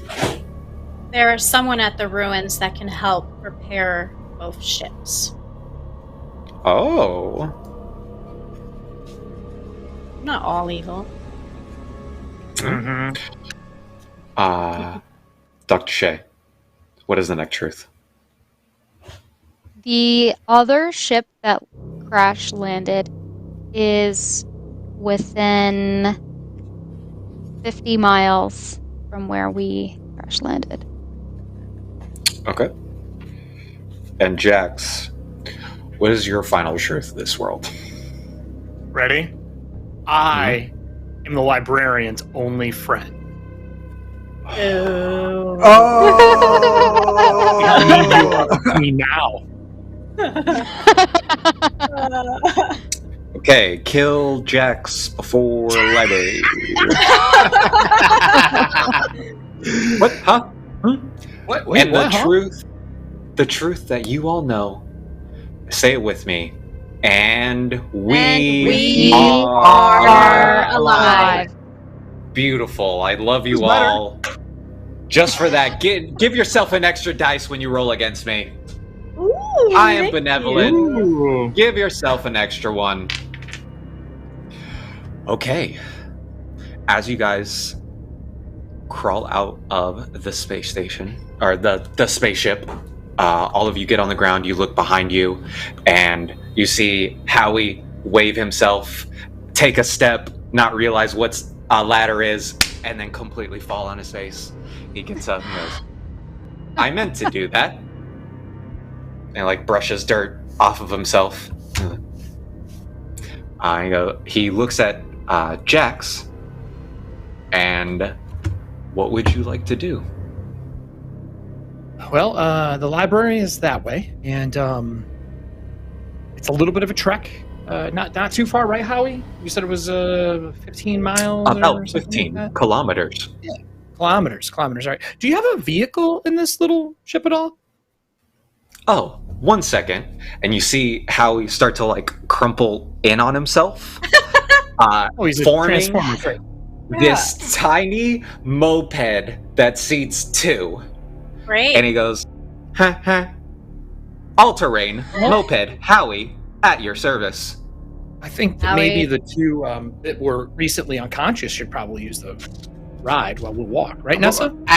As you say that, Howie, Dr. Morrow looks over at Howie and he looks at you and goes, Howie's gonna say I can't ride him. Why? Right, Howie? Are you not friends? He is correct. No, Dr. Morrow needs to lose some weight. Oh. That's really rude. But don't you weigh more than him, Howie? Semantics. Don't worry. It's part of our dynamic. You know, we can also sorry. find like wreckage from your ship and make like a sled, and you can just sit in the back of it, just tow you. Oh, what an excellent idea. Jax, would you like to do that? No. Not by myself, at least. Who wants to help me? I will help. find you. Yeah, I'll help. Thank you. Well, we should probably split up and look for parts, right? Yeah. Oh, okay. Jax, go ahead and give me a conflict roll. You have 9 dice. I have 2. I'm going to put one strong person on each team so that it's easier to carry stuff. That's fair. All right. And I have how many dice you say? You have 9. And I Because don't I am roll my benevolent special, and I gave you correct? one. Unless I want Not to. yet. Yes. If you want to burn your hope, then you can. Oh. No ones, 2 sixes. Uh-huh. Oh, you beat me with 2 6s. Okay. So tell me what you find and what you want to do to be able to bring it to Howie. I think you find a ceiling panel that has like 2 track pieces, so it's almost like a toboggan. You can like sit on it and pull. And then for the rope, I think there's you find like a tow cable or something that's there for tying down cargo, like nets. And we can cut that up with my knife that I have and make a sled for 2 people to ride. Beautiful.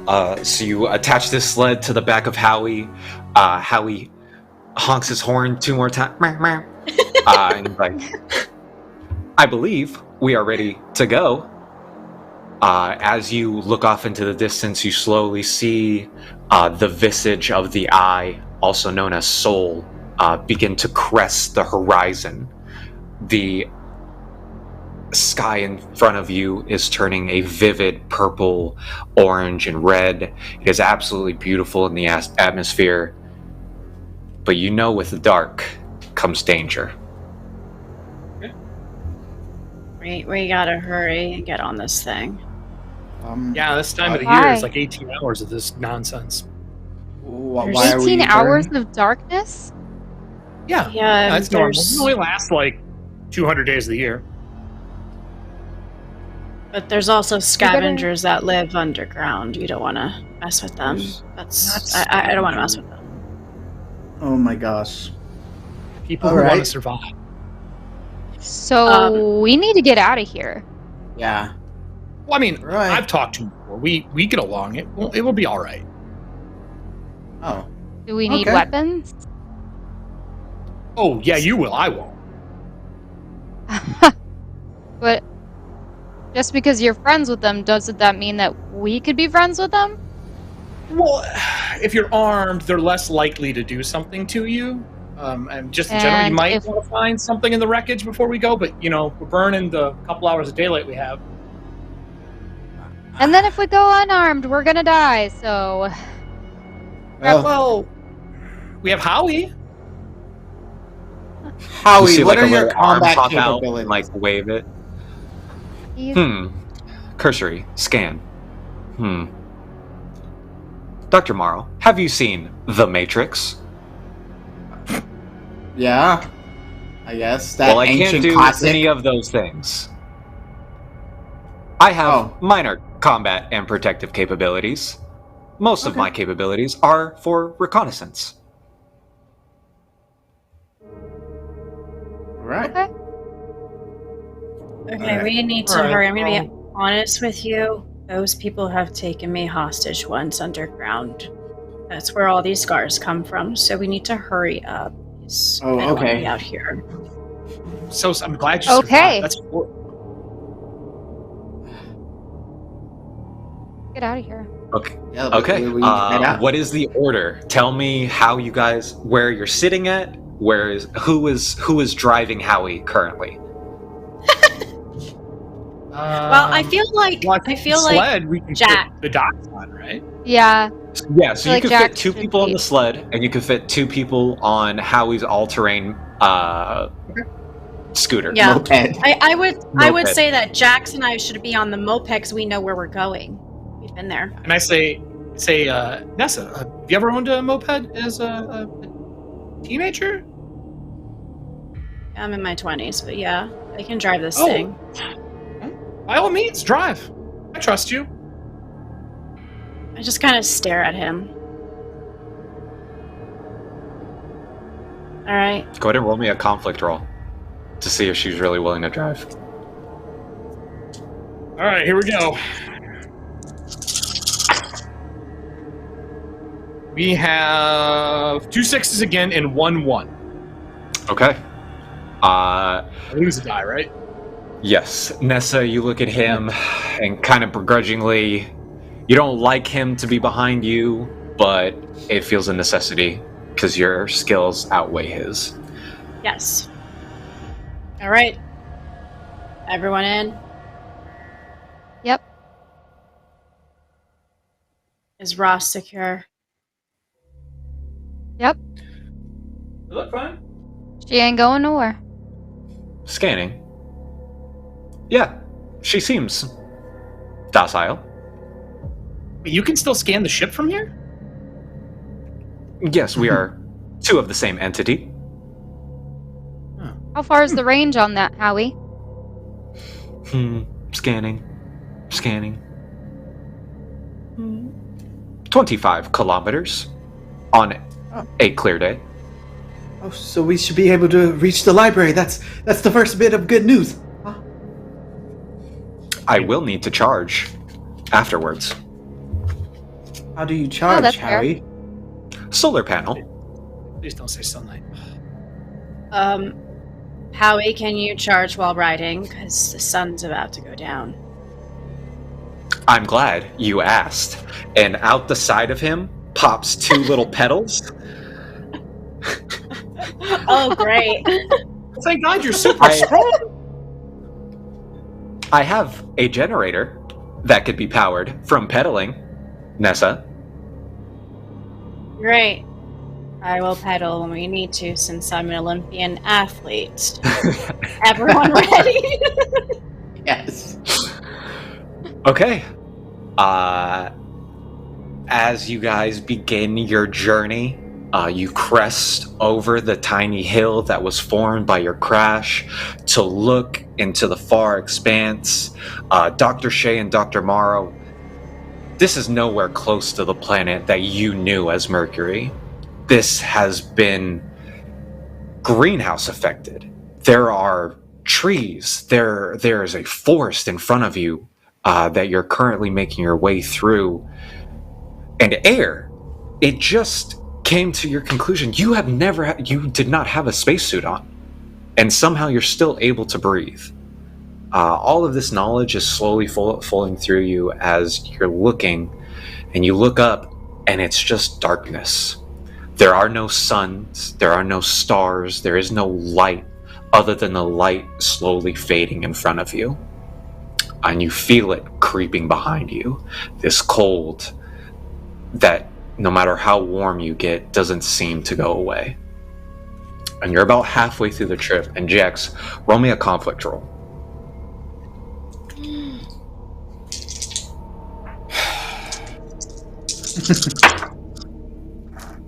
Oh, okay. You ready? Yep. Yeah. Mm-hmm. 5 6s, but I have 2 Wow! Oh. Oh my god, I had That's a really three good six. roll. I had all. I was so confident. Wow. Okay. 2 1s so and 2 2s. Yeah, so pull those 2 1s. I now have 5 dice against yours. Yeah. So you guys are about halfway through, and it is completely pitch black. You are going by a small light in front of Howie, and luckily a cursory map that lets you know what's in front of you. Jax, as you're looking down, you see a ping go out of images in front of you, and suddenly a red dot pops up. And it scans again. Look, I slide and it there's around so multiple red dots. Oh, and it pops never mind, again. probably don't want to see this. And there's 10 red dots. And it pops again, and there's 15. And they are on the edges of you, in the forest. If you look to your left and right, you can see a glow of almost reflection off of them as you travel through. They haven't made a move, but they know you're there. So, this Jax? is very dangerous. Just quiet, just drive, and don't make eye contact. Don't make eye contact with who? Underground people. Don't worry about it. Just look down. It'll be safer. Oh, okay. Dr. Shea, what are you doing? I don't feel safe. But I tuck my head. Give me another conflict roll, Jax. Damn it. I don't have that many dice left. It's okay. I got 2 6s, no 1s this time. Out of my 5 dice, I did not roll a single 6. Everything is completely quiet. You do see that as you go along, the pings are starting to create a U shape behind you. They are not pursuing you with effort to capture, but they are following you currently. That's not good. Don't worry. Cheeseclaw, Semi, Suna, they're friendly as long as we don't turn around. We're good. As long as we keep going in the direction we're going.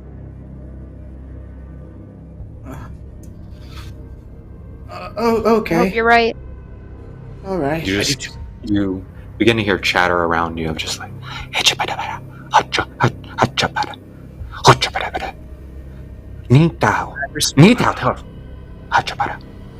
Howie, you gotta go faster. You gotta go faster. You gotta go faster. I'm not getting captured again. You gotta go faster. She just putting keeps the moped saying it. into maximum overdrive. Hang on. Give me a conflict roll. Come on. I hope this doesn't drain the battery. I dropped one. Where are you?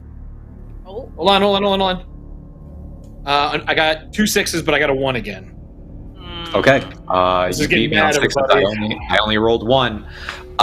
You feel this jolt, and both Dr. Morrow and Dr. Shea are just able to hold on from tucking their heads in.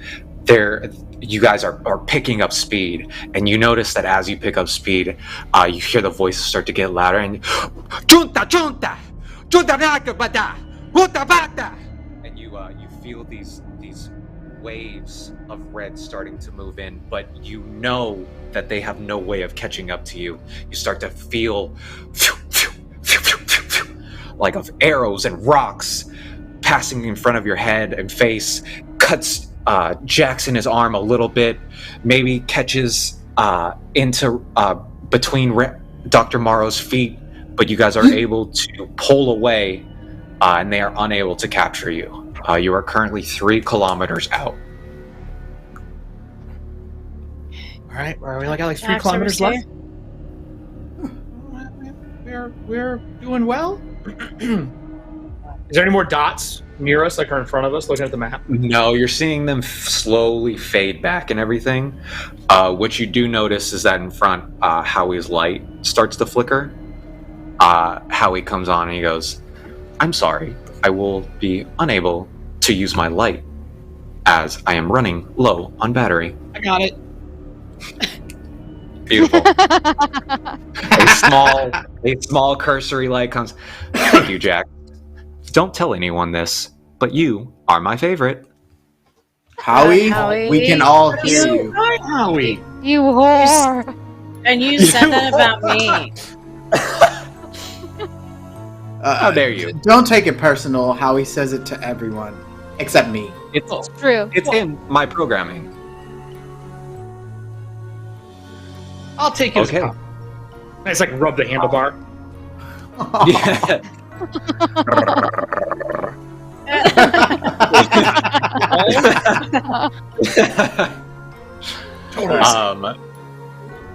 So as you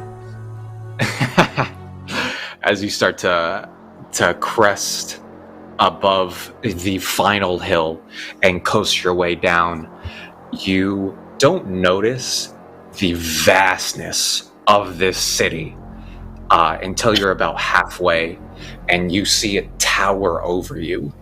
Dr. Morrow and Dr. Shea, these buildings look so technologically advanced and yet so old. You wonder how long they've been here, or how many civilizations had wiped out and created anew on this planet since you've been gone. But everything's in ruins. There are buildings that seem to be functional, some fires in the distance of random scavengers or people trying to survive like the ones around you. But Jax pulls up to the entrance of Atlas, and you see a Goliath of a statue in front of you, holding on to the world, except the world has been sliced in half as almost like a blade cutting through butter. And so Atlas holds only half of the world currently. And you will be walking under his feet, between his legs to enter. We're here. It's the library you're looking for. To be honest, not a lot of people come here anymore. There's only one person here. But thankfully, I'm pretty good friends with them. Well, we used to be. It's been a little bit. Are Okay. you sure he's still here? I haven't been able to enter this place in a long time. Yeah, I mean, I hope they're fine. But they're part of our group back in the day. Your group? Yeah, I told you I ran a TV show, but I had a lot of faithful fans of the show. Your religious group? They're not religious. They just needed help. Not religion. It's not a cult. Everyone says it's a cult. It's not a cult. It was a What kind of being should we expect to see?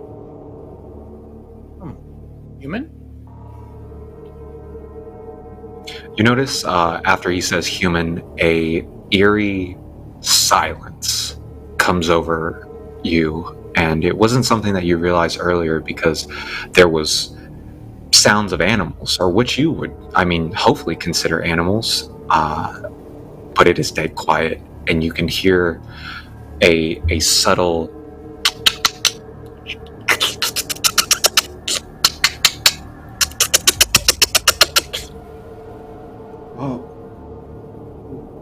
Look at me. What's I have that? no idea. It's out of my realm of expertise. I think we should go inside then. Yeah. Let's go. All right. Howie, you go first. one moment, and he starts to transform back into Howie himself. Brr, brr, brr, brr. Comes on, he realizes that he now has a belt of a sled that's on you. Dr. Morrow, would you like to? Okay, thank you, Jax. I was worried I would need to carry him for much longer.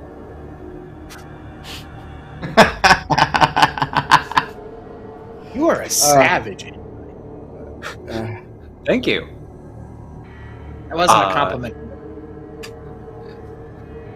You guys walk up in between the feet of Atlas, up these marble and gold etched stairs, as if you were walking to Zeus's temple himself.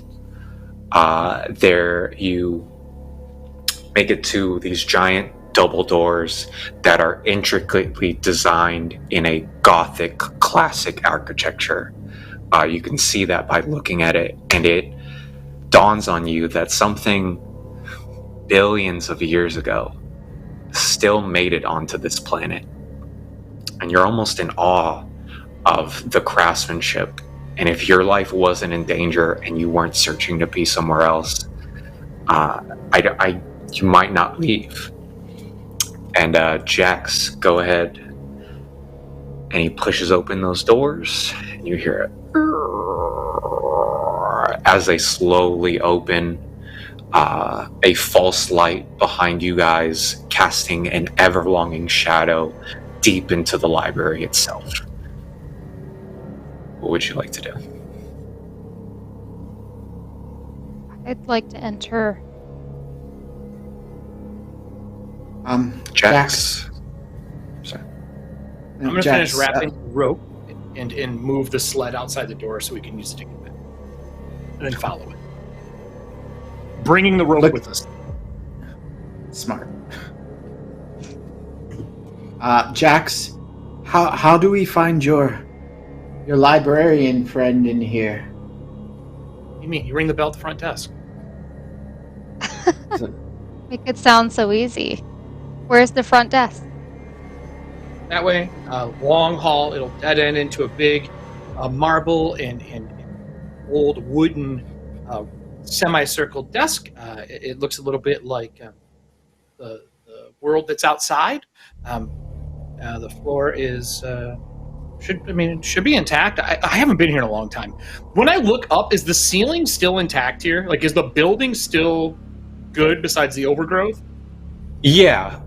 For those who haven't been to the Pantheon, or who have seen pictures of it, that's what the dome looks like. There is a center light in the middle that leads to the marble flooring that etches basically in like almost a story, Atlas and his journey below your feet.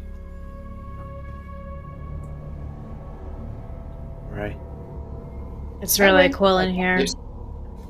It's eerily beautiful. I did a lot of studying by myself for quite some time. How long has it been since you've been here, Nessa? 6 years. And then my teachers left me, and I have no way back. I can't afford it. Okay. Here You now, mean you it's can't free. afford it? Sometimes you have to pay with other means. What kind of means? Jax, roll me a conflict roll.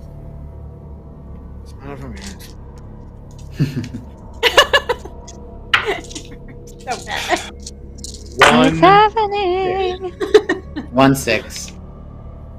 1-6 and all 2s. Ooh. Perfect.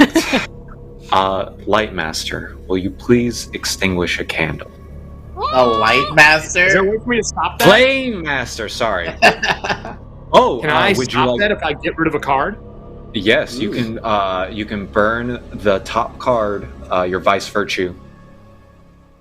virtue, but it needs to immediately be in this story for next. Okay, I'm gonna burn my virtue. Okay, let us know what your virtue is. To be kind. Okay, let me know how. I guess that would play out. So I look around the place for the front desk, and can we do flashbacks in this game? Yes, you can. I will allow it, but I will make you roll conflicts if you do a flashback. Yeah, I'm fine with that at this point. So, I mean, why not? So, Yeah. I know all the people who live underground because I am one. Dun, dun, dun! What? Kindness is gone. So they were trying to Klepto is get alive. you. They weren't trying to take the others. Mm-hmm. Interesting. Survival is kicked in now. And I'm no longer kind, and I will do anything to stay alive. Okay. Beautiful. Roll me a conflict roll, and we're gonna see if you crack under pressure. I got no successes. No ones, there's no successes. And I can spend my truth die, but if I spend it, it's gone. You're lucky that I didn't roll any 6s, so it's another roll between us. Oh, I don't like that either. That means there's a chance I get a 1. I got 1. 1 6, that's it. I have 2 successes. So as you are shunted back from this memory, those clicks you heard are the language of the underground. Yeah. They know you're here. And as you start to realize that, you start to hear... We need to hurry. Really, we need to hurry now. As feet start to move around. And that is the end of Jack's storytelling for the moment. Flame Master, can you please extinguish the light for me? Right? Yes. No, they don't reset. You just go off of how many candles are left during your turn again. All right, perfect. Gotcha. Okay. The first truth is the world is dark. Jax, what is the next truth? The people below survived because they are cannibals. That's what they're hunting. I mean, Oh my gosh. Why I left. They use the blood for water is what I was. That's probably the most important. Dr. Morrow, what is the second truth? Your old friend. Oh, sorry. Oh no, you're Dr. Mario. Sorry. For a second, I was like, oh, I was okay. Dr. Shea, are you okay? I would say that Jax's friend, the librarian, is still their friend. Okay. Whatever that means. No, that's beautiful. Nessa, what is the third truth? The underground people don't like the taste of my blood. That's why I'm still alive. Okay. Ooh. Coating myself in your blood, check. Dr. Shea, what is the fourth truth? Fresh water is a hard resource to find. Hence the blood. Okay, Jax, what is the final truth of this sentence?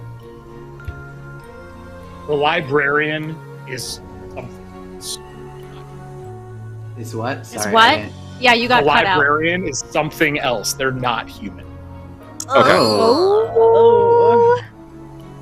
Nice. Have fun. Can we make the audience to create what it is? Yeah, sure. Audience, please message in chat what you would like it to be. Not a dog. No, Adam. No, Adam. I will take the one. I will take no. Jared. This is my game. I will Any take the previous or next. former cast members of the DAT Network are not allowed to vote. Yeah. Beautiful. And the final truth that we all know, we all love. And we are alive. And we got an extra die, Beautiful. right? Thank you so much. No, Thank you, I Chu. don't You're so sweet like and that one. bullying. Yeah. Get out of here. Sorry. I gotta stay here. I have to continue playing your game. I know, sadly. I'm Wow. That's great. I love Someone you, clip that, Diana. I please. was kidding. Someone clip that. Wait for Sunday. Oh, Clip it. no, Clip it. no. Dr. Morrow, I believe we are at you. Yep. Yeah, we're at Excellent. Randy. So currently, actually, you have none of this information. You were just told that we need to hurry. Right. So you are hearing light footprints currently around the giant library that you're in. All right. Where do we go? Looking at the one person who's been here before. I told you the desk could ring the bell. All right. Runs over, Straight rings down the the bell, hall. straight, bang, bang, bang, bang, bang, bang, bang, on the bell. Bing, bing, bing, bing. Okay, roll me a conflict roll. As the ever So increasing stress around so you pokes difficult. in. Yeah. Okay. That's 2 6s. Okay. I also got 2 6s. Roll that again. All right. Let's do it. You got this. One of them was cocked.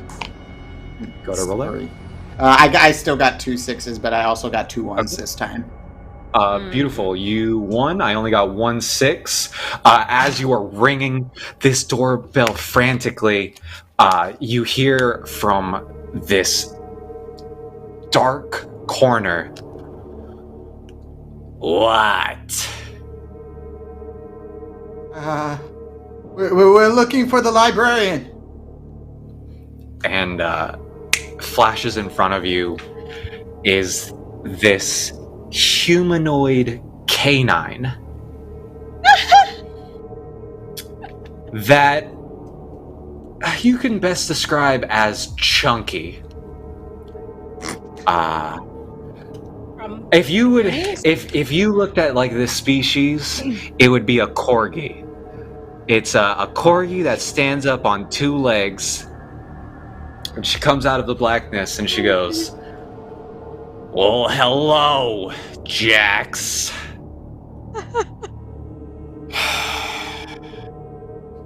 Hey, Amanda.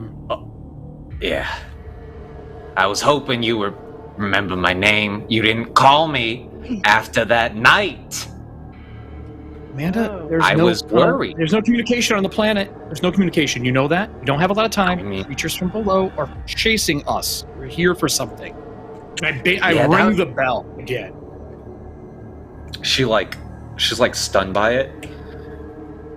Oh my god, your family's here again and I have to deal with them like last time. They're not my family. She like reaches under and you hear this click of a button, and right behind her you hear a chunk. And as a staircase, spiraling staircase rolls out from under her feet. Let's go underground, Jax.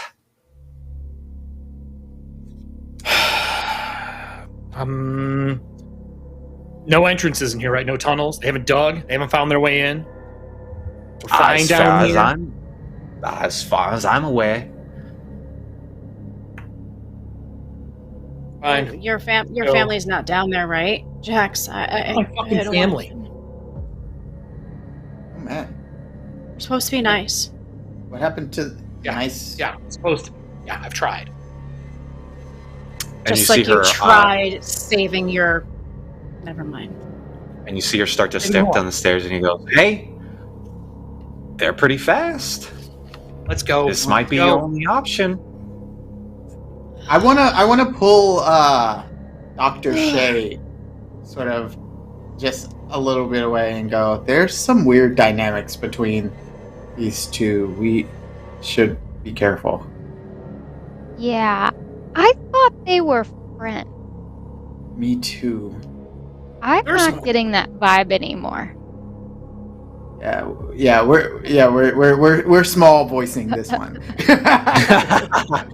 I roll for perception. I roll. No, I roll to hear. That's not true. He rolls for perception for you. Yeah, for you. Oh. Fine. You want to do it? Well, let's make it a thing. No. Let's No, it let's was more make it Hey, a you thing. want to roll conflict? Yeah, I'm down. Okay. It was a Do it. joke. Do What were we it. I talking want to know if we about? hear them. I do want to know. I agree. I That's agree. true. Ooh, 3 6s. I have 3 6s as well. Apparently- I'll James, prove it. I'll prove it. Oh my goodness. Oh, What? I don't like that because that's like the best I'm probably gonna get. Let's try this. And I saw a 1. Yep. Yeah, but Ooh, his Jared one's called you out. Oh, benevolent fire master. I went from 3 to 1, so. Oh, you're very lucky I didn't roll any. Wow. So you are able to keep this conversation secret enough between you and Dr. Shea and Nessa, Jax, and his beautiful friend are unable to hear you. They do direct you down, and she pops her head up and she goes, "Hey, I only got a few more minutes." Why are you a dog now? Okay, I'm not really feeling confident about myself, and so I thought a dog would make me feel better. Do you want me to be my normal form? Anyone around you feel better? No? Do you want my normal form? Yes. And you see this like black tar envelop this dog as it gets squished to the ground and pops back up as this very like a leather suit comes over this woman, and she finally steps down from the steps. Goes, "See, I don't like it. I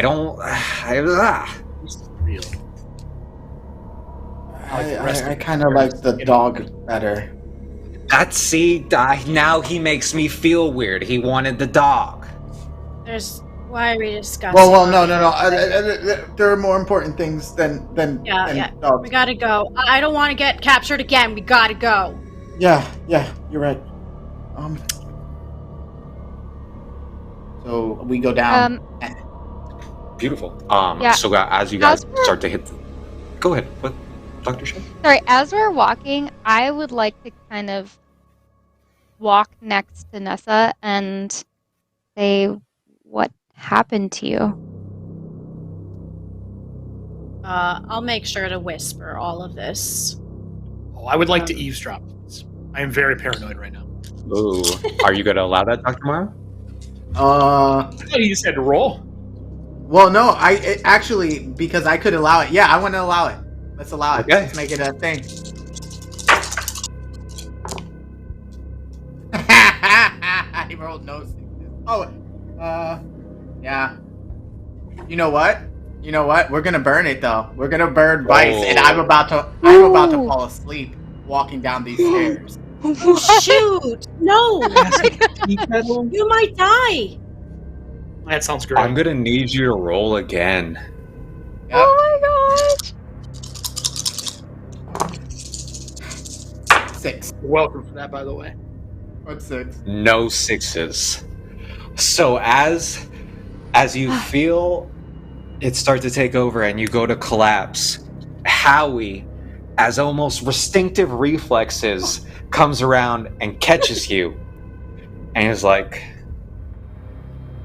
"Aw, he has fallen asleep, all tuckered out," and he begins to rock you.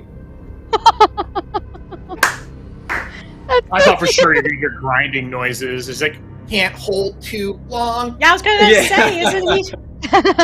I'm a little bit heftier. Yeah.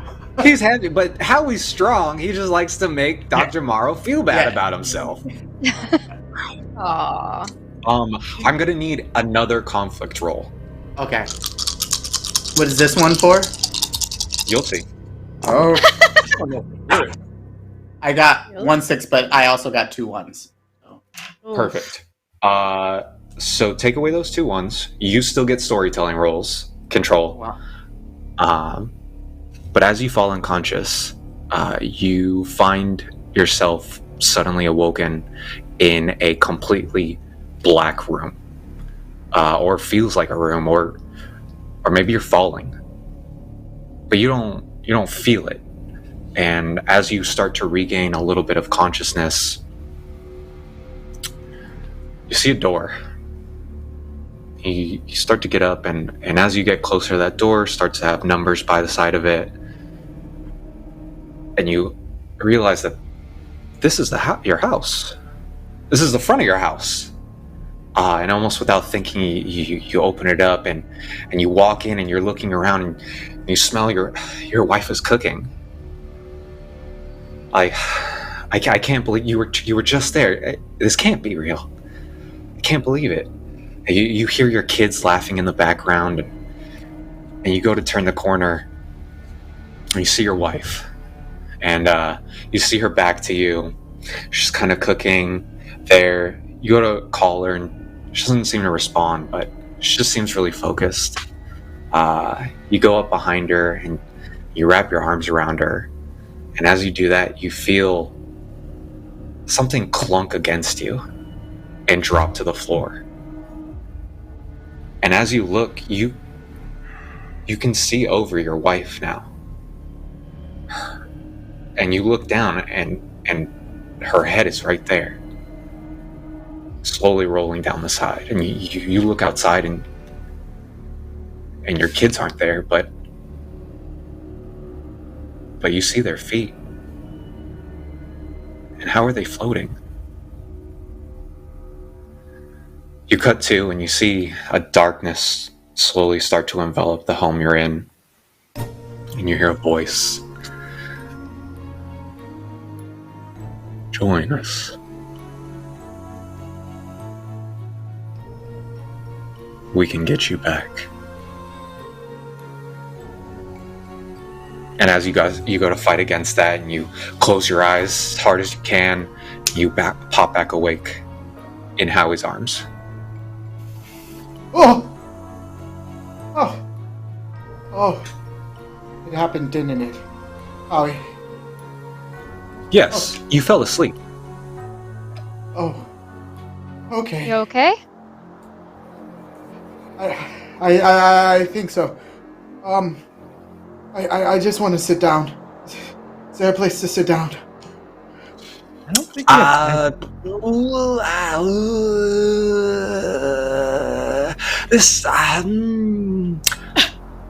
Hey Jax, we were kind of doing a ceremony down here. I came to help you guys, but still doing the ceremony. So you're still religious, Jax. You lied.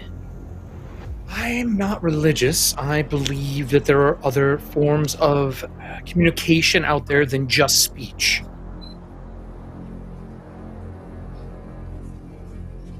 What is it that you do again? I'm a medium.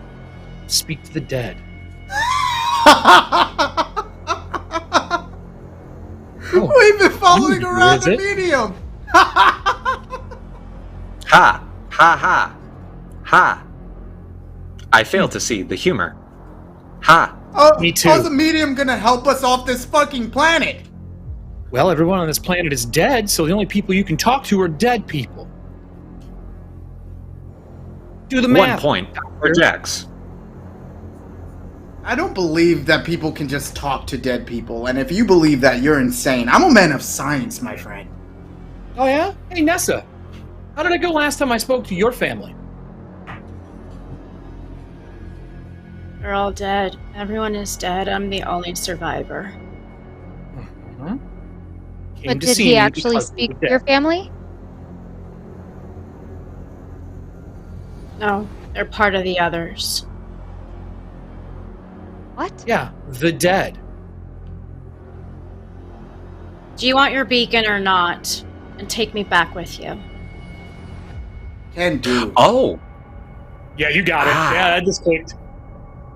Ah, the beacon. That's perfect.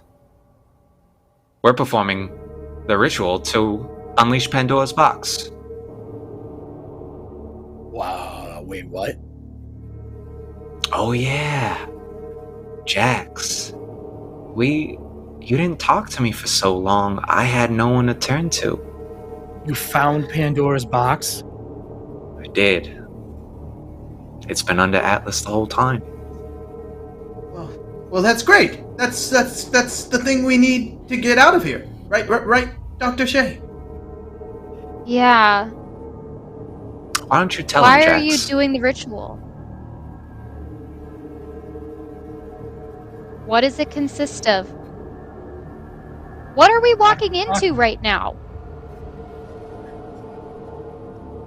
You can answer this if you'd like, Amanda. Oh, you didn't tell him on their journey?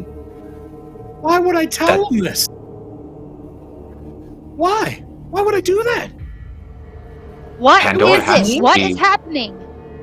Okay.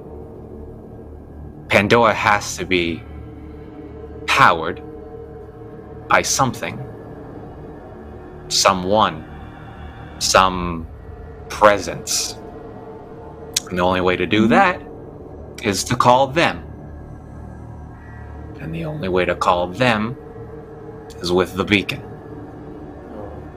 Them being people underground?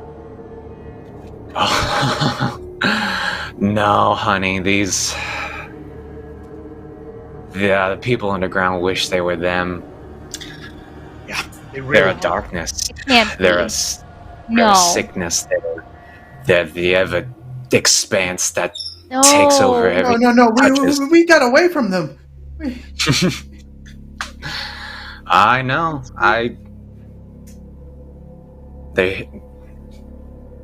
That's not a black hole eating the sun. Can't. That's them. We can't do that again, Morrow. We have already lost too much to them. You know who they are. We've met them, yes. Is that who Dr. Ross turned into?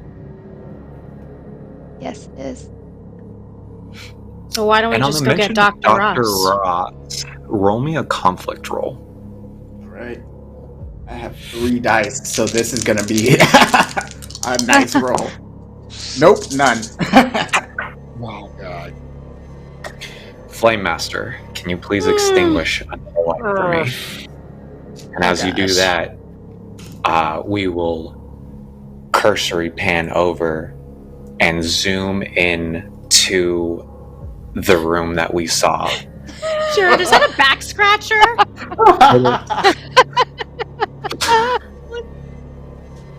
It's in a back scratcher. I have it. I have that one too. So good. Anyway. So we have a front view looking into the barricade. We zoom past that, past the glass itself, into the room where Dr. Ross appears to be laying down in an almost comatose-like state. Her eyes flash open, and it is black obsidian that covers her eyes. She stands up in like an inhuman-like quickness and smiles and goes, "Finally." And you start to hear that in the background. She goes, "Oh, idiots. Yes, let me out." And we look outside, and there's a small mass of people slowly moving towards the ship. We get a closer look, and they're pale, white eyes, as if they haven't seen the light of day during the day. And we cut back to you guys. And Howie pipes up and goes, "It appears we have unknown hostiles around our ship."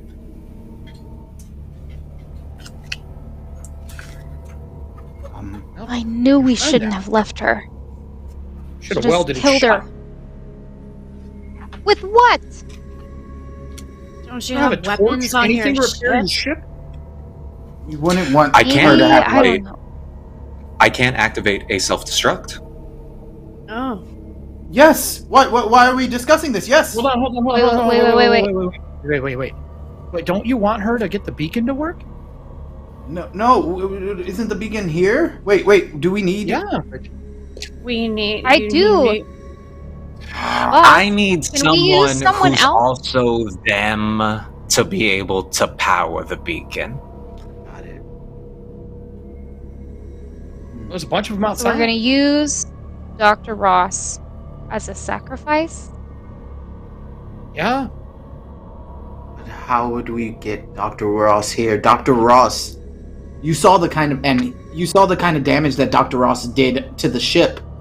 There were entire wings that were taken out. Beautiful. And with that, we will find out the truths of this round. Nessa, what is the first truth? Oh, first truth. The world is dark. What is your truth? Dr. Ross can still be, what's the word? Like, we can take out them out of Saved. them. Yes, Okay. saved. Yep. Ooh. Dr. Shea? There is another being that could be used instead of Dr. Ross on this planet. Okay. Jax, what is your truth?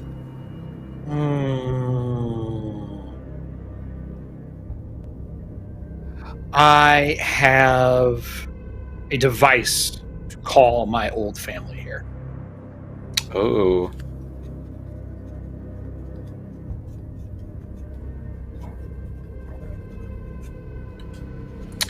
Dr. Morrow, what's the final truth?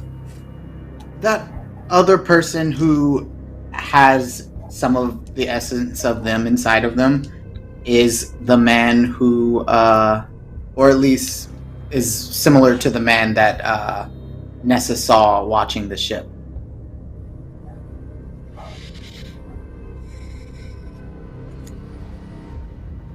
Dang. Okay. And the final truth that you all know. Say it with me. And we are alive. I am so disappointed in you guys. I try. I believe in you, Diane. Thank you. Everyone else. She's trying to kill me. I know you hate me. Nessa, we go to the viewpoint of your eyes as you just witnessed Dr. Morrow go unconscious to reawaken, and you are hit with the hard truth that you have the opportunity to detonate the ship and potentially stop a threat, but you also need that threat to be able to get out of here. What would you like to do? You know what? I don't think we should detonate your shit yet. We need this person. I want to get out of this. I want to get out of this planet. I'm tired of being here. I'm the only one of myself left. I gotta go. We need get Dr. Ross here. Please. Listen, we want to leave too, but I don't know that we can do this. That's too much of a risk. She is completely overcome by them, and we can't risk more people being brought to that side. You haven't seen that part of her yet. You can't know how destructive she can be and how manipulative she is to try to get you to become one of them. Do you not understand that the people that live underground are the same people she is?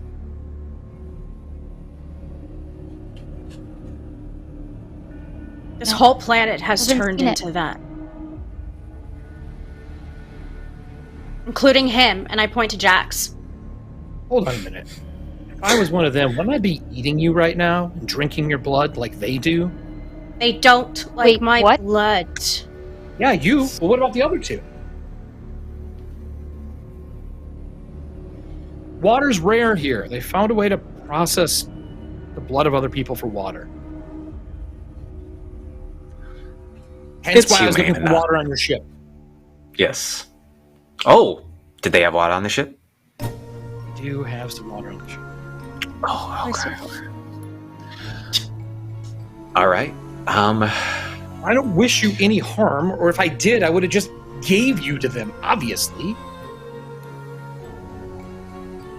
Well, if we're gonna do this, I'm gonna need you guys to come with me. To where, Amanda? Well, to the sacrificial room, where the box is. What exactly are we doing? Well, me, your very good friend Jax, and some other like-minded individuals are currently chanting. And as she says that, you didn't focus on it before, but now you hear like us like, whoa, whoa.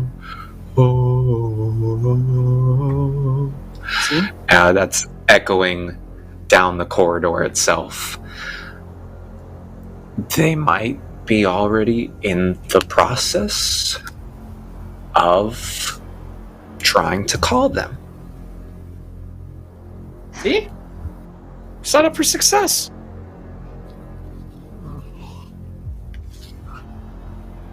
How did you know that she was on this planet? How did they know? Oh, it's by luck that she showed up. We brought her. We didn't mean to bring her here, though. But it was It's not our fault that she's stowed away. There's a reason why your ship crashed here. Feels like a reason for everything.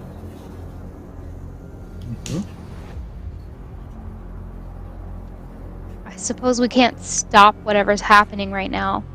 Beyond the fact that we could just blow up the ship. You could, That and then is you'd be stranded here with no water. Be stranded here with no water. We're stranded here either way. Our ship No, we're can't not. fly. No, but if you get the beacon to work, poof, you can go back wherever you want. The beacon will take you there. I mean, that's how it works. But isn't that why I we know, would want to but- blow the ship up? We could just take that beacon. Except You they're need the only her- ones. Yeah. Power the beacon. Look. Sacrifice her. You all get off planet. And I'm sure Nessa would love to leave here. I know I don't want to stay. I hate these people. So? Howie pipes up and goes, unfortunately, our options are running out. And he brings up the tiny screen that's on his chest as you see cameras pan through different parts of the ship as they are ripping it out, ravaging it. And Howie goes, I'm losing connection of the ship. I need to disconnect. And he goes, Will this ritual kill her? I mean, matter can't be created or destroyed, but it does disappear. I just know if it's not one of them, it rips you atom to atom. Listen. If it destroys her, I'm okay with this. I just want to feel safe somewhere again. I'm so tired of running and fearing for my life. So let them take There's her. no way to live like this. It's too late. Yeah. They've already made that decision. If Howie's disconnected from the ship, there's no way to blow it up anymore. Well, Yes, unfortunately. No, but I could Unless you call have- them. You can call them? Oh.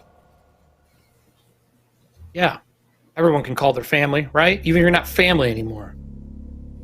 I can bring them here, but it will bring all of them, so we gotta go through with this if I do that. It's a one-way trip. Okay. Unless you have a better plan. Hiding again? I look to the doctor who doesn't want to hide anymore. I don't want to hide anymore. Nessa, you want to hide some more? I know you love hiding, right? Yeah? All right. I want to live a normal Okay. life again. Well, let's get the fuck off Mercury. I guess this plan's a go. Nessa, give me a conflict roll. Oh god. 1, 6. No ones. You see that she begins to lead you into this very long, windy corridor, and you hear the echoes of this chanting build up to almost a cacophony, to where when you get in it, it is so sensory, like not deprivating, but so intense to your ears. It feels almost deafening. And then it clicks, and it feels like a wave is like washing over you with these chants. You're not sure what they're saying, but as they go in unison, you feel yourself almost lulled into this sense of calm. And you see 11 people surrounding a center item. It looks like a box with, from what you can see, 5 circles in different colors on each of the faces, one on top and one on the 4 sides. This box is currently spinning in the air as the chanting is going on. You notice the box start to turn and cycle. And she looks at Jax. Now's a better time than ever. All right, so I have a question for you. Yes. You wrote down something earlier. your hope thing. How exactly does that work in here? Because I have a plan. So your hope allows you to have one extra die during our conflict rolls when it becomes your storytelling rights. Oh, it has to be my turn then. Yes. Oh, okay, well, never mind. Unless Nessa is willing to roll a conflict on it to give you that. How, knowing that I kind of know some of the stuff that they're doing right now, how far along is the chanting? Actually, I would just ask her, Amanda, how much time do we have till the chanting is ready, till the ritual is ready? We got to hit this at daybreak, so 4 hours at the most. So let's wait until near the 4 hours. They're going to be searching for us. When we hit the button, they all won't show. We'll just get a couple of them. We just need any one of them. I mean, the stronger the better, but yeah. Stronger the better. Exactly.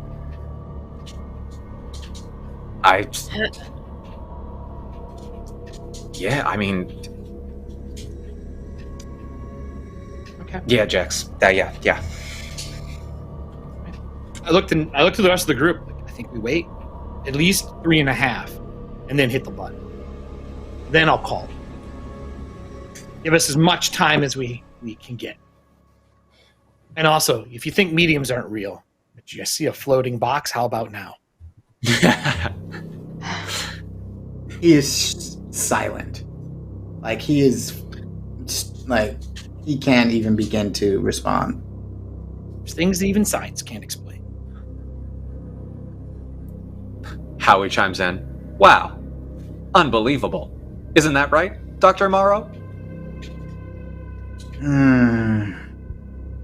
Howie, you know, I didn't think I would miss your normal jokes, but this new body seems to have given you more of a, I don't know, how do we say, an adventurous spirit.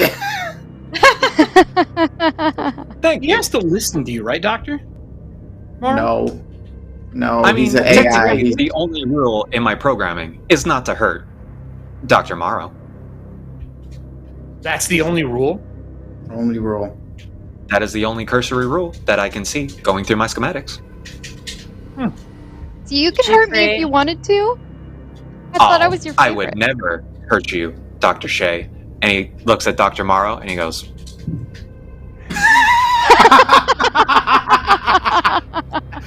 Did you crash the ship, Howie? No. I would never. You're lying, Howie. No. Why would you do that? No.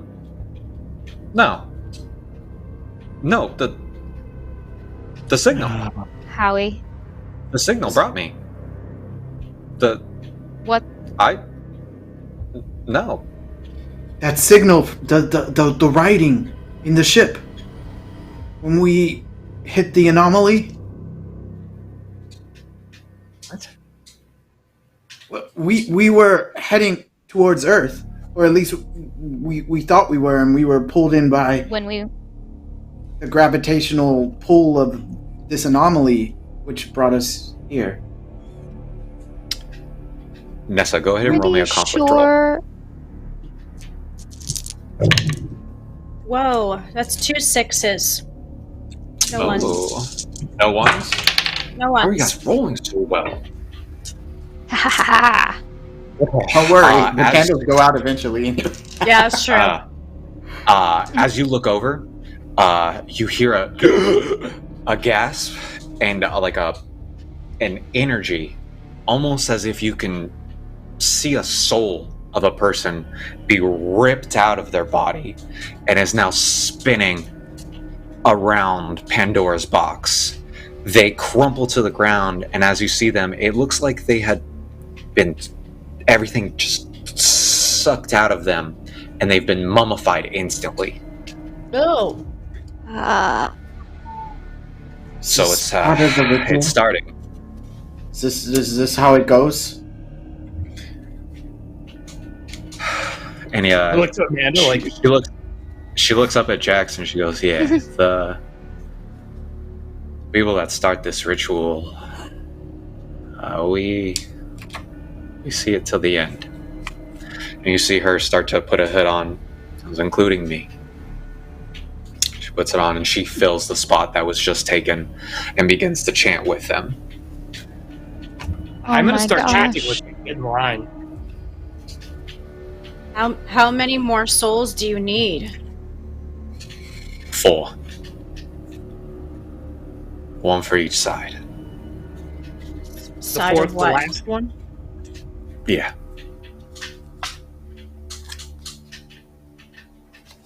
Alright, is your family coming? Roll me a conflict roll. Oh, okay. No successes. Flame Master, please extinguish another candle for me. As you click and you hear a zzz, zzz, Well, zzz. Plan B. I'm going to take and use my hope, if I'm allowed to, and be the 4th person. If the story person who's in charge right now will let me. Because I am strong and one of them, and my hope, am I allowed to share that? Or they have to say yes or no first? 1 second. Okay. I will save that. There's still something coming. Oh, I was trying to save us!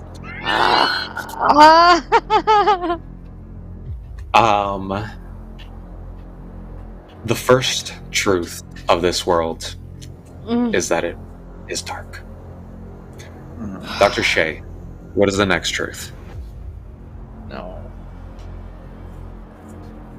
The next truth is that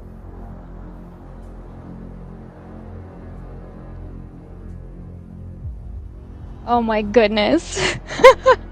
Like, I gotta make this good, right?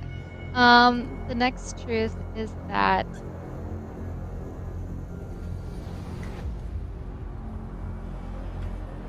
the individuals don't always die when their essence is taken. Okay. Just kind of, ruins the whole story that I just said, but it's cool.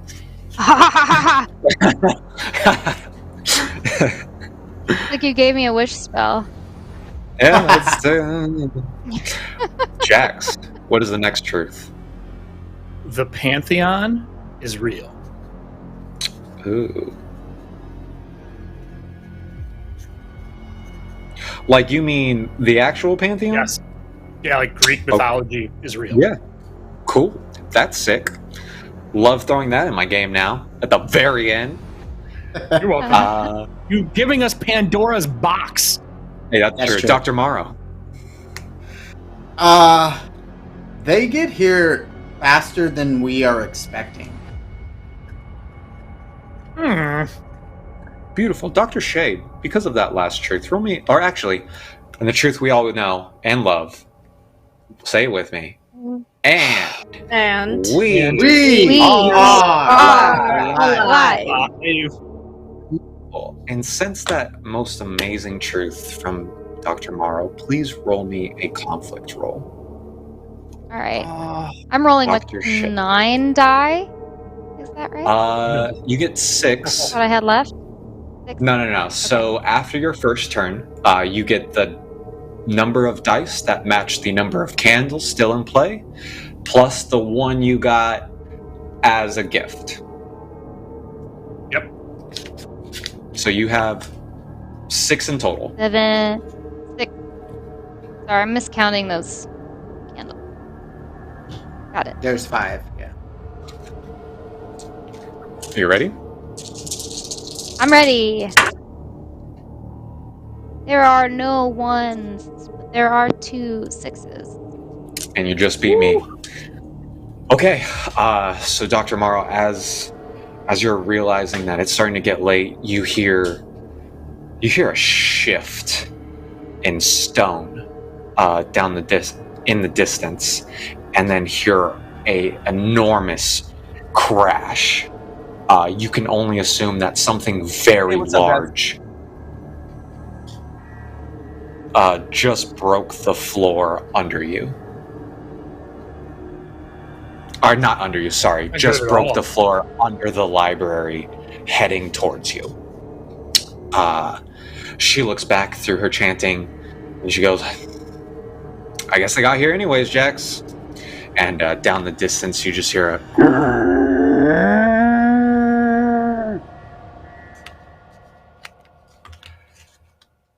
What do you want to do, Shay?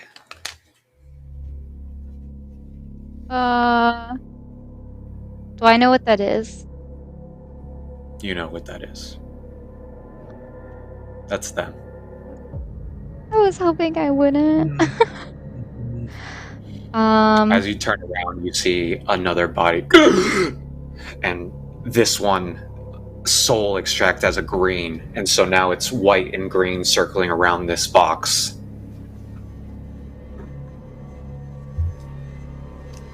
How many people are in this room? 13, 2 dead bodies, and Howie. Can we sacrifice Howie? If that is what you want, Dr. Morrow, I will protect you. No. With my life. Don't do anything. Won't do anything. No, Howie. I was joking, Howie. We're fine. but We'll I need do you if we need to go anywhere. Self-destruct. And he opens his access panel, and you see a little radioactive symbol in his chest. He closes it. Why did you build that? I did not build it. You did. You can explode. I'm in your image, remember? And Howie does this exact finger thing. Wait, hold on. Doctor, if he's in your image, you... what? It means you made the AI? No. No, just the robotic figure you see before here. Oh, thank God. It's like, why would you torture yourself?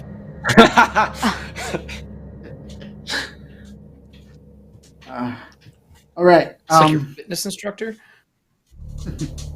No, I was just trying to do some experiments on the space station that needed some autonomous body where humans couldn't go.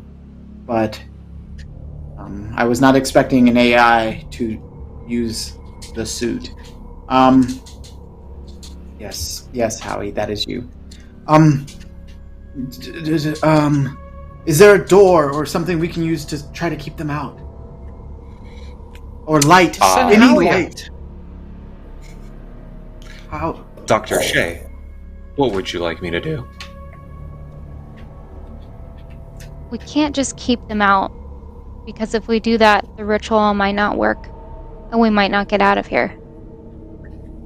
How many lights have been lit up on the box so far? How many people need to go in still? 2, 2 need to go in, and then the final person. So it's 4 plus 1. Yes, 5 total. Gotcha.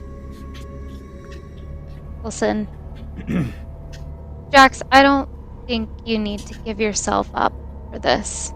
I'm not giving myself up for anything. Oh, I thought you were. I didn't survive. Never said that. I thought you got in line for it. Did I miss something? I was chanting with him. I was continuing chanting. Yeah. He's He's power the currently ritual. I was not filling a bottle. placed. Take. Yes. Right. But off in the distance, you hear what sounds like an avalanche. It sounds like bodies climbing over bodies, rolling down this path headed towards you. My family's very large. It's like extended of extended, okay? Okay, when are they getting here? Sooner than we thought. Your family's gonna be here sooner than we thought. As I say, 15 minutes max. It's about the time How it big- takes to get here. I'll try to hold him off. And you see her point to this lever. Howie walks over and pulls it down. And you hear a chunk, chunk, chunk, chunk as 4 iron doors lay down in the path before it. I don't know how long that's feeling going to a little hold. bit better. Okay. You think that's gonna help? As he I says that, was you hear feeling a little bit crash better. into the first one. A loud. That's number 1. Very strong. Right. Is there anywhere to hide in here? Yeah. Is there any place to hide? No, this is it. Pandora I is am the beacon. Freaking out. I'm freaking out. Yeah. Dr. Shea. Oh, we gotta focus. There's only 2 more, and then whatever one of them come in, and then we use them, and then they die, right? And Dr. we Shea, give me get another away. conflict roll.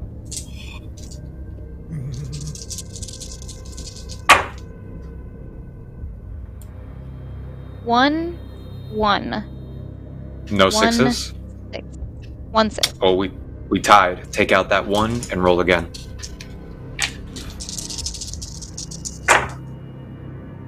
One. 0 6s. I rolled 0 sixes as Sorry, well. guys. Roll again. Oh my gosh! 0 1s, 2 6. Ooh. Okay. So you hear the metal start to buckle again and then relax. And oddly enough, you hear a knock. Just like a quick bink, bink, bink. Howie comes over. Do you need me to answer that? No. No. Understood. And What was your old bink. friend's name, doctors? Dr. Ross.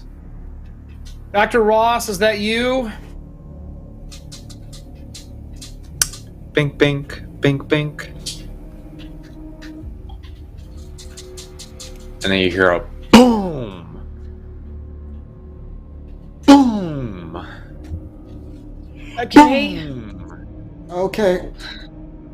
Feeling really uncomfortable right now. Yeah. Yep.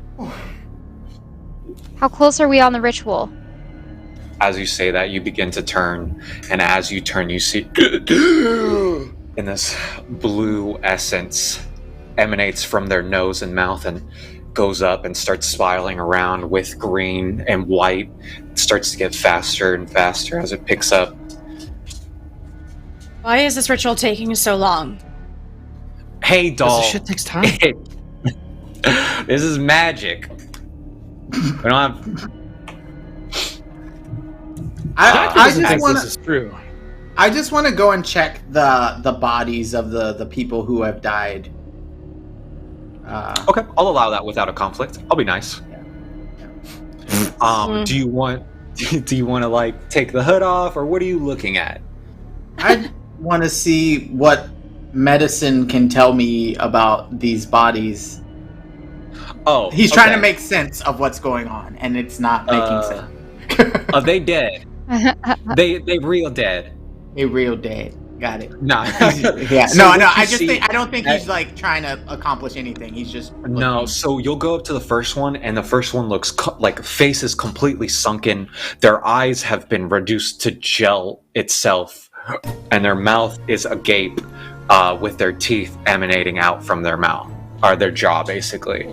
And as you go to the second one, you begin to lift them up, and you hear it.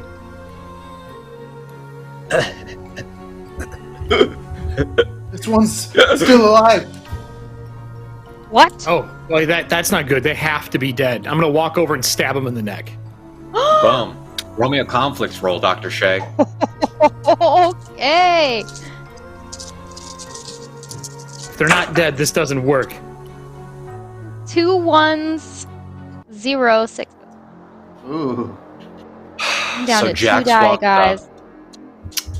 Unfortunately, Flame Master, could you extinguish a candle for me?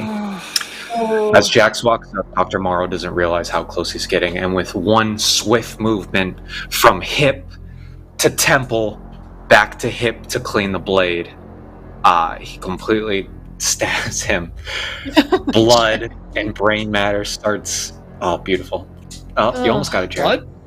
Brain matter and cerebral spinal fluids start to fill down, but you also see this like black Icarus bubble out as he completely collapses and falls down. Check the other ones. Are you gonna stab them too? Truth in this world is that it's dark. Dr. Morrow, what is the truth of this world? Next truth is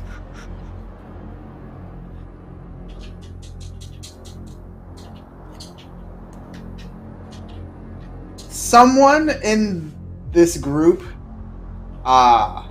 isn't as invested in like opening the box to escape. Like in the room of people chanting. Oh, beautiful. Thank you. Nessa, what is the last truth of this?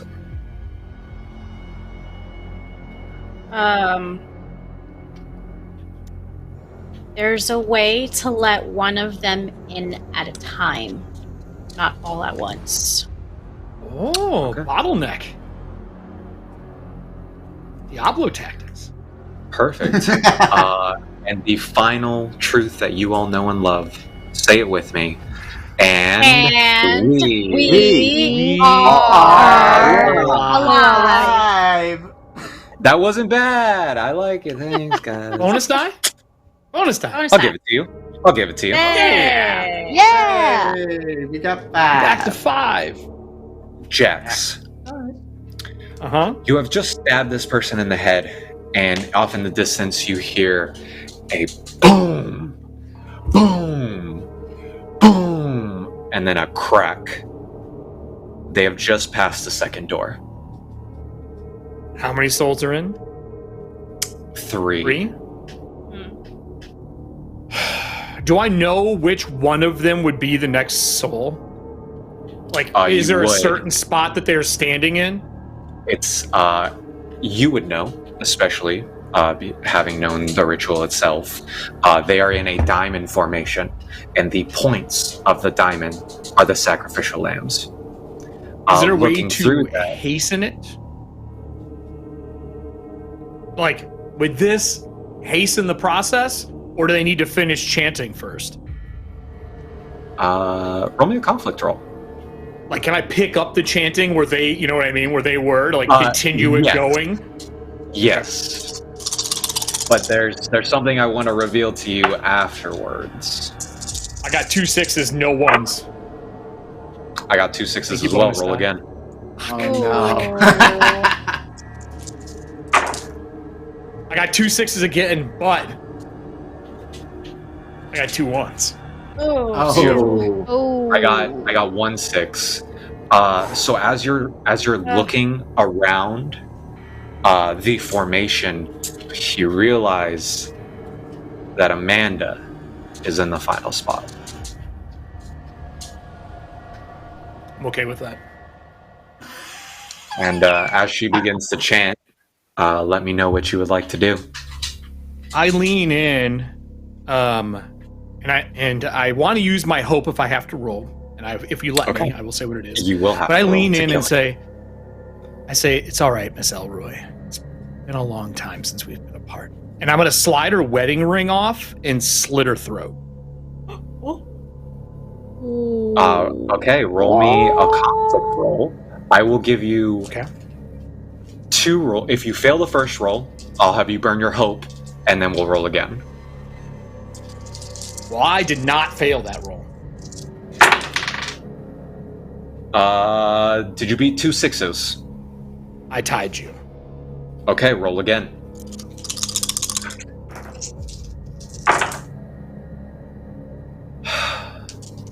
So, as you walk up I got behind 2 her, 6s and a 1.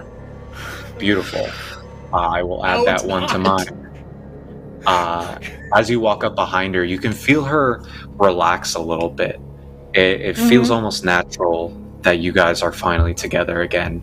She kind of like leans back to you, thinking that as your hand starts to move down, you're in a moment of peace together. I say life after death. Life after death. Life after death. And as you slide the blade, and this dark red, emanates from her body itself and starts to spin around this cube.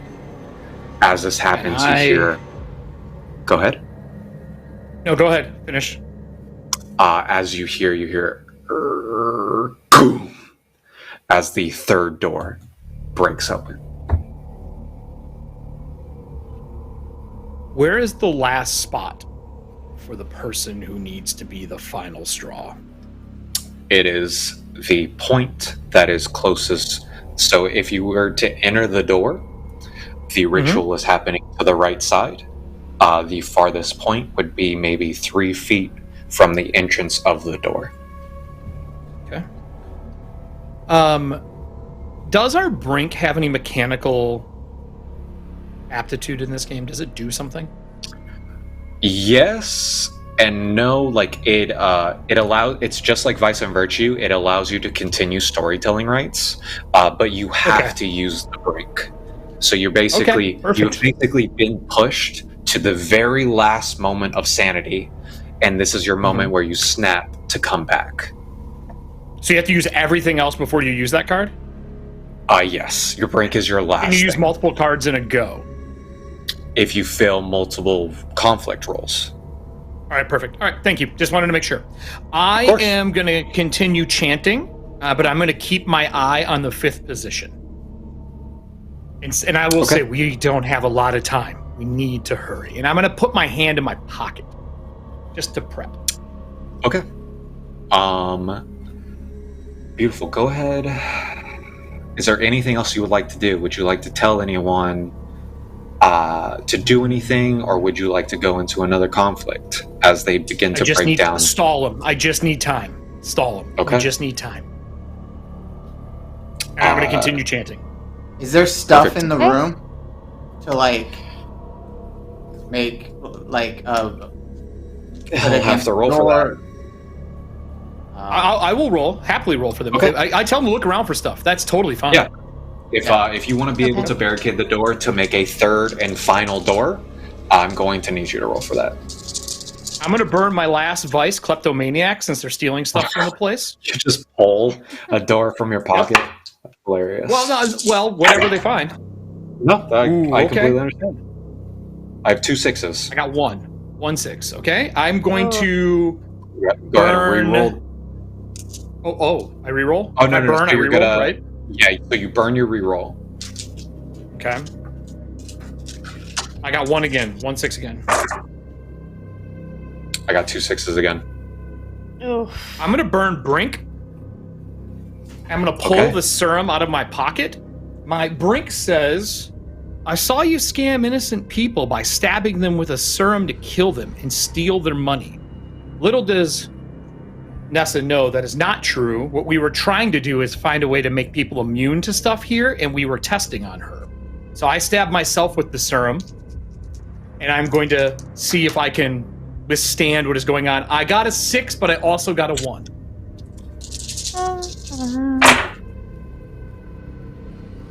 I got 1 6. You're gonna have to reroll. We both roll again? I got 2 dice right now. Wow. In burning, if I burn my truth, it gives me an extra die, right? Yeah. If you burn if you get your hope, you get an extra die. Yeah. Okay. Can I do that? Because I need a die. What's your hope? My hope is the secret is life after death, and I believe that's what the beacon is for. I'll take that. You are in the room of the beacon. I will give you an extra die. But I'm gonna kill myself. Yeah. Oh, fuck. For number 5. because I gave myself this serum to make myself stronger. Thanks, Diana. And I'm going to stab myself and see if I can be the fifth person while they're holding them up. This is amazing. Oh my gosh. I would like to say thank you to my lovely die. I have 2 6s and a 5. I rolled 1 6. Yes. So I will say this unfortunately does remove a candle because you are going to die. Yeah. I know. Tell me how you want this to go. So, chanting from that spot, I'm going to drop the robe in that area and start unbuttoning the jacket I have that I wear all the time. And it covers all of the markings from testing that I went through that is identical to Nessa. Okay. All the scars and wounds and everything else. And I'm going to step into the 5th spot and say, just a little longer in between chanting, and while they're all holding the door while no one's looking, maybe Nessa looks back. I think they see him plunge it into his stomach and his throat in the spot, hoping the last of the chanting will work. And he says, Amanda, I'm coming for you. So as you plunge this dagger in and begin to slide it sideways, almost immediately you see a purple energy emanate from outside of you, and in your last moments of breath, you know that you were the final piece, that this is because of you. And Flame Master, if you could ignite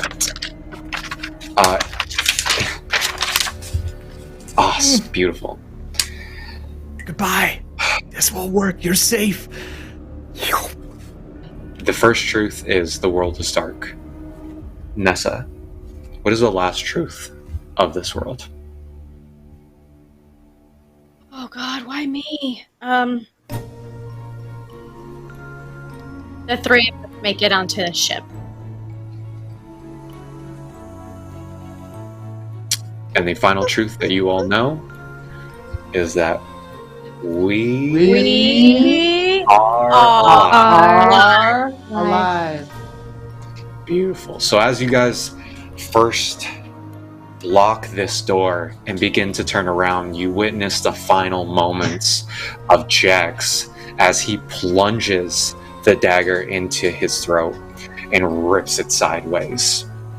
You also see this purple light hit the top of the box, and as they all begin to spin, they merge into this extremely bright light. As this is all going on, Dr. Morrow, give me a conflict roll. Right.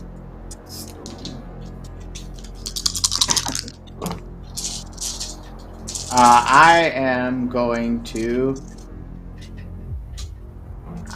So I failed the roll. I got 2 1s, but I'm going to use my hope, which is we reached the library. Beautiful. Give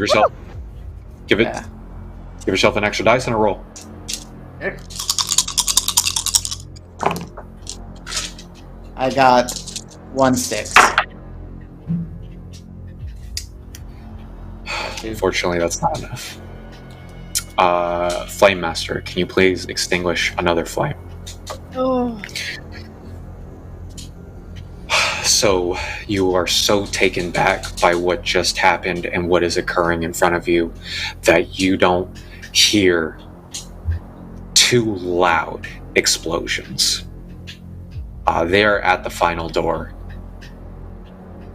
you see the box start to twist and turn and undo itself until the top springs open and a vibrant bright light blinds all of you.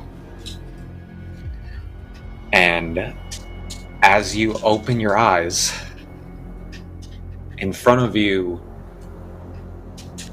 is a very large man.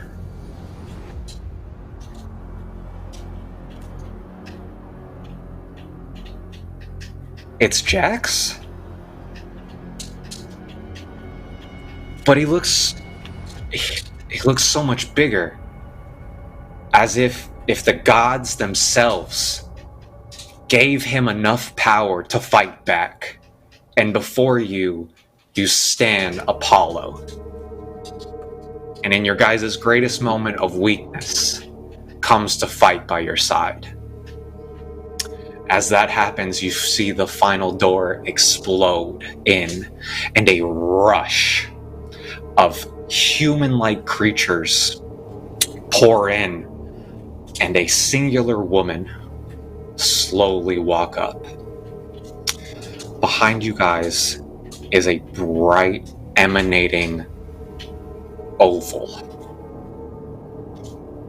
And when you look inside, you see grass.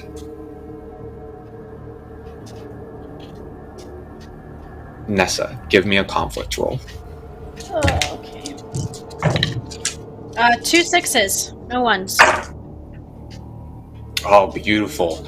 So you see Apollo Jax step up to Dr. Ross and just boom! Deck her straight into the back of the wall. You see the stone etch basically a body out as she coughs up an ichor of blood as he stands his ground protecting you guys. Give me another conflict roll. 1 6, 1 1. Okay. Flame Master, go ahead and extinguish this candle. So as you are frantically looking around and slowly being enveloped as this room, you realize that as Jax is fighting, he's slowly pushing you guys towards the portal, slowly getting you back there enough to give you an opportunity to get in. And I'm going to need, we're going to do this a little bit differently. I'm going to need a conflict roll from each one of you with 2 dice. Yep, you too. Me as well? All right. Yep. You, Jax, Apollo. Does our... Am I still getting 2? Yes. Does our I will hope die? allow you... Yep, hope die is fine. I will allow you to burn a card if you can bring it in moment. But this is the last moment you have to either leave or succumb to the darkness that is ever enveloping you. Oh no. Alright, here we Wait, go. did you say I could roll 2 or am I rolling 2 or 3? You got 3. 3, yes. The rest of us have 2. Yes. Yeah. No successes. 2 6s. 2 6s. 1 6 and a 2. Okay.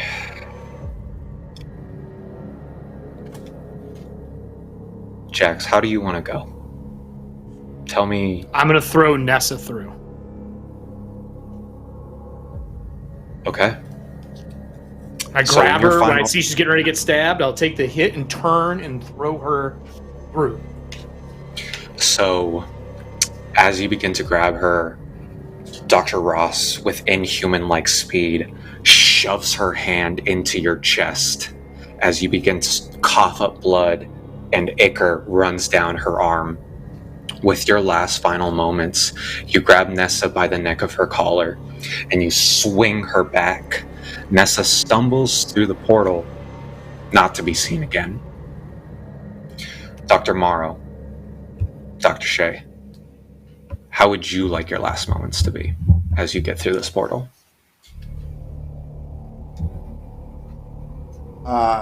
Sort of watching as the fighting is going out. He watches sort of as Jax has that final moment throwing Nessa through. He looks at Dr. Shea and he yells, "We've only got one chance. We gotta go now!" And grabs her hand. And if possible, wants to run with her. Sweet. Thank So you. I will say that you get through. As you get through, you feel the hand jerked from you. Dr. Shea, as you turn around, you see Dr. Ross as she grips a hand around your throat and slowly brings you in and says, you will always be with us. And chucks you through the portal.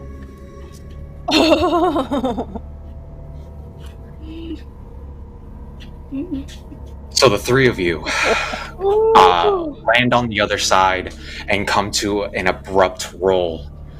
You look around and realize there's a night sky. There are stars. You're on Earth.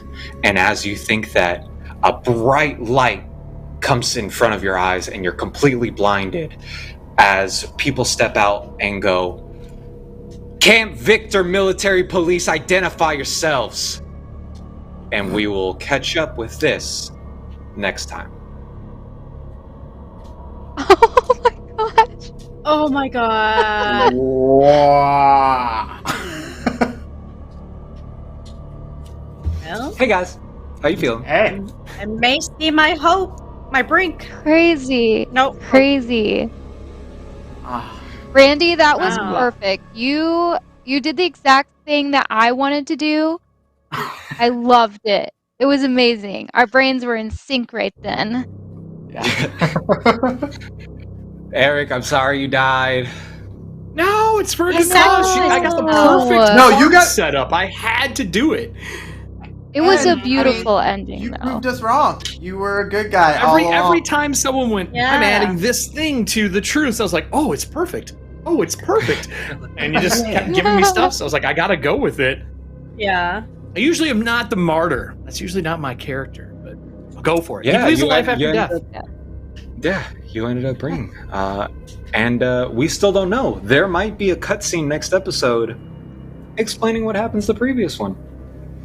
Maybe. What? And I wasn't a bad guy. No, Okay. you No? were not a bad guy. I thought about You know killing who we Diana's did character leave? twice. No.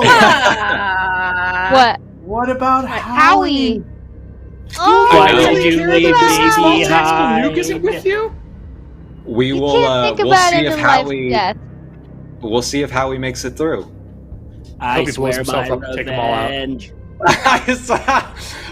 Flame Master. Jared. But yeah, did you guys have fun? Thank you so much for being Yeah. a part of it. I Yeah, had for an sure. absolute blast. Thank you everyone who came to watch and spent the time to see these people go through these terrible, terrible, terrible things. I can't thank you guys enough. Please come join me for the next episode epilogue, I don't know, arc of Escape from Artemis. It should be a lot of fun. I have a few episodes left. I won't spoil anything. Oh. Okay. Yeah, but surprisingly, we have 3 survivors, which should make the next game interesting. Yeah. So do the truths carry over for your episodic style? Yes and no. So those truths are in an alternate reality / dimension. The truths from Artemis, the very first episode, are still in play. Okay, that's what I was making. got That's that. what I was making. Written down. Do you have the record of those? Because I deleted my record of those. I do. Yeah, it's okay. I got it. I got it. Good. Pin him in Don't this worry, Discord chat. Yeah, I thank you guys. Dat Fam, Best Fam, thank you so much. I'm going to let each one of these beautiful people talk about themselves for a moment, let you know what they're doing next. We'll start with the very amazing and very decent, not fat, Dr. Morrow, also known as Randy. What? Yeah. So hey, I'm Randy Alvarenga. You can find me on Twitter at Roller Raja. That's ROLLER RAJA. There are a couple of projects that I'm sort of working on, but haven't been announced yet. So just follow me on Twitter, and I'll be able to tell you there when it happens. Beautiful. Thank you so much. Dr. Shea, our next survivor. Would you like to tell everyone? Yeah. Hey, I'm Sarah. You can find me. I am the Green-Eyed Druid right here on Twitch and also on Instagram. So, yeah, come check out my games. Thank you so much. And a very special thank you to Jex, also Eric Frank House. He's an amazing There you person. go. I was extremely happy to have him on. Thank you. Go ahead and let him know about you. I'm Eric Frankhouse everywhere. I'm the network director for Norse Foundry's Twitch channel. You can find our Alien Connections on Mondays and our Alien Fugitives on Wednesday, where you play a fugitive on the run for Mondays. That means you make all the dice rolls, everything as the people watching the show, which is super cool. And then over on my channel, Eric Frankhouse Presents, starting next Tuesday, is the first season of Ogre Force, our love letter to Voltron and all things kaiju. We've already done 2 movies. Somebody in the cast is on the show. Hi, Adam. And it is a absolute riot. Yeah, you can find me anywhere for Eric Frankhouse Presents. All over the place. That is amazing. Thank you so much. I can't wait to watch it. It was a pleasure having you here. And we're going to throw it over to Eric's arch enemy, Diana. It's true. It's true. Aw, no, it's not true. Hi, I'm Diana Restrepo. You can find me here on the DAT Network doing things like Pirates, The Voyage of the Siren Song on Sunday nights at 6 p.m. with actually Chew. Yeah, and then also on the Norse Founder channel, Eric running Alien Connections on Monday nights at 6 p.m. I'll be there too. Also with Adam Kimbleton in chat, Adam as well. And that's about it at the moment. But yes, and then you can find me on socials at Diana Restry, Twitter and Instagram. Wow, I can't talk tonight. Oh, there's one more I'm thing. shocked. There's one more thing that me and Diana need to share, which is next year. No, you had your time. Like, check it. Sorry, it's Harbingers. I'm just saying, like, yeah. we'll be doing the 2nd season of Harbingers over on Megan Eden Caves' Redux. Yes. channel. I want to wait a Eden guest Redux. star, damn it, because it's cyberpunk. Yeah. I will fly out for it. Good. I was like, if both of us forget to say that, like, Megan will not be happy. Oh yeah, that's true. Good point. Good point. Yes. That's fair. That's fair. Keep your eye on socials for when that comes out. Awesome. And my name is James Chu. You can find me as ChewBear20 on almost anything. I've been your game master. You can find me here, sometimes running 10 Candles. I'm also in the Pirates Voyage of the Siren Song on Sundays. And check out next Saturday, December 11th, I will be a part of a charity stream hosted by Miss Magitech of How Strahd Stole Christmas. This is a Curse of Strahd Christmas adventure. Join us as we play a moon druid named Figgleforth the Entertainer. Expect Love it. blood Christmas ornaments. That's what I expect. Yes. Again, Dat Fam Best Fam, I cannot thank you guys enough for coming out to support. I hope you all have an amazing night, and we will all see you guys soon. Take us away, Flame Master. It's me, Jared, Flame Master. Sorry, Jared, Flame Master, please. Yes. Well, no, I don't care about that. But I want to inform all the DAT fan out there that this, aside from our Kragmas broadcast in December, this is the last broadcast we will have in 2021. We will be hitting it hard starting on the 2nd week in January 2022. We got a couple new shows coming. A lot of you have asked for Lamar Harris to potentially DM. That's happening. We're trying to convince Diana Restrepo to run the games. Are you really? Yeah. Everyone wants I need me to be in that too. game. But I hope we see you on our Kragmas special. And if we don't, have a great new year. You are the best fam, and I will see you in the new year. Bye, everybody. We'll see them on Sundays. We'll see them on Sundays. Bye, everybody. Bye, guys. See you Sunday.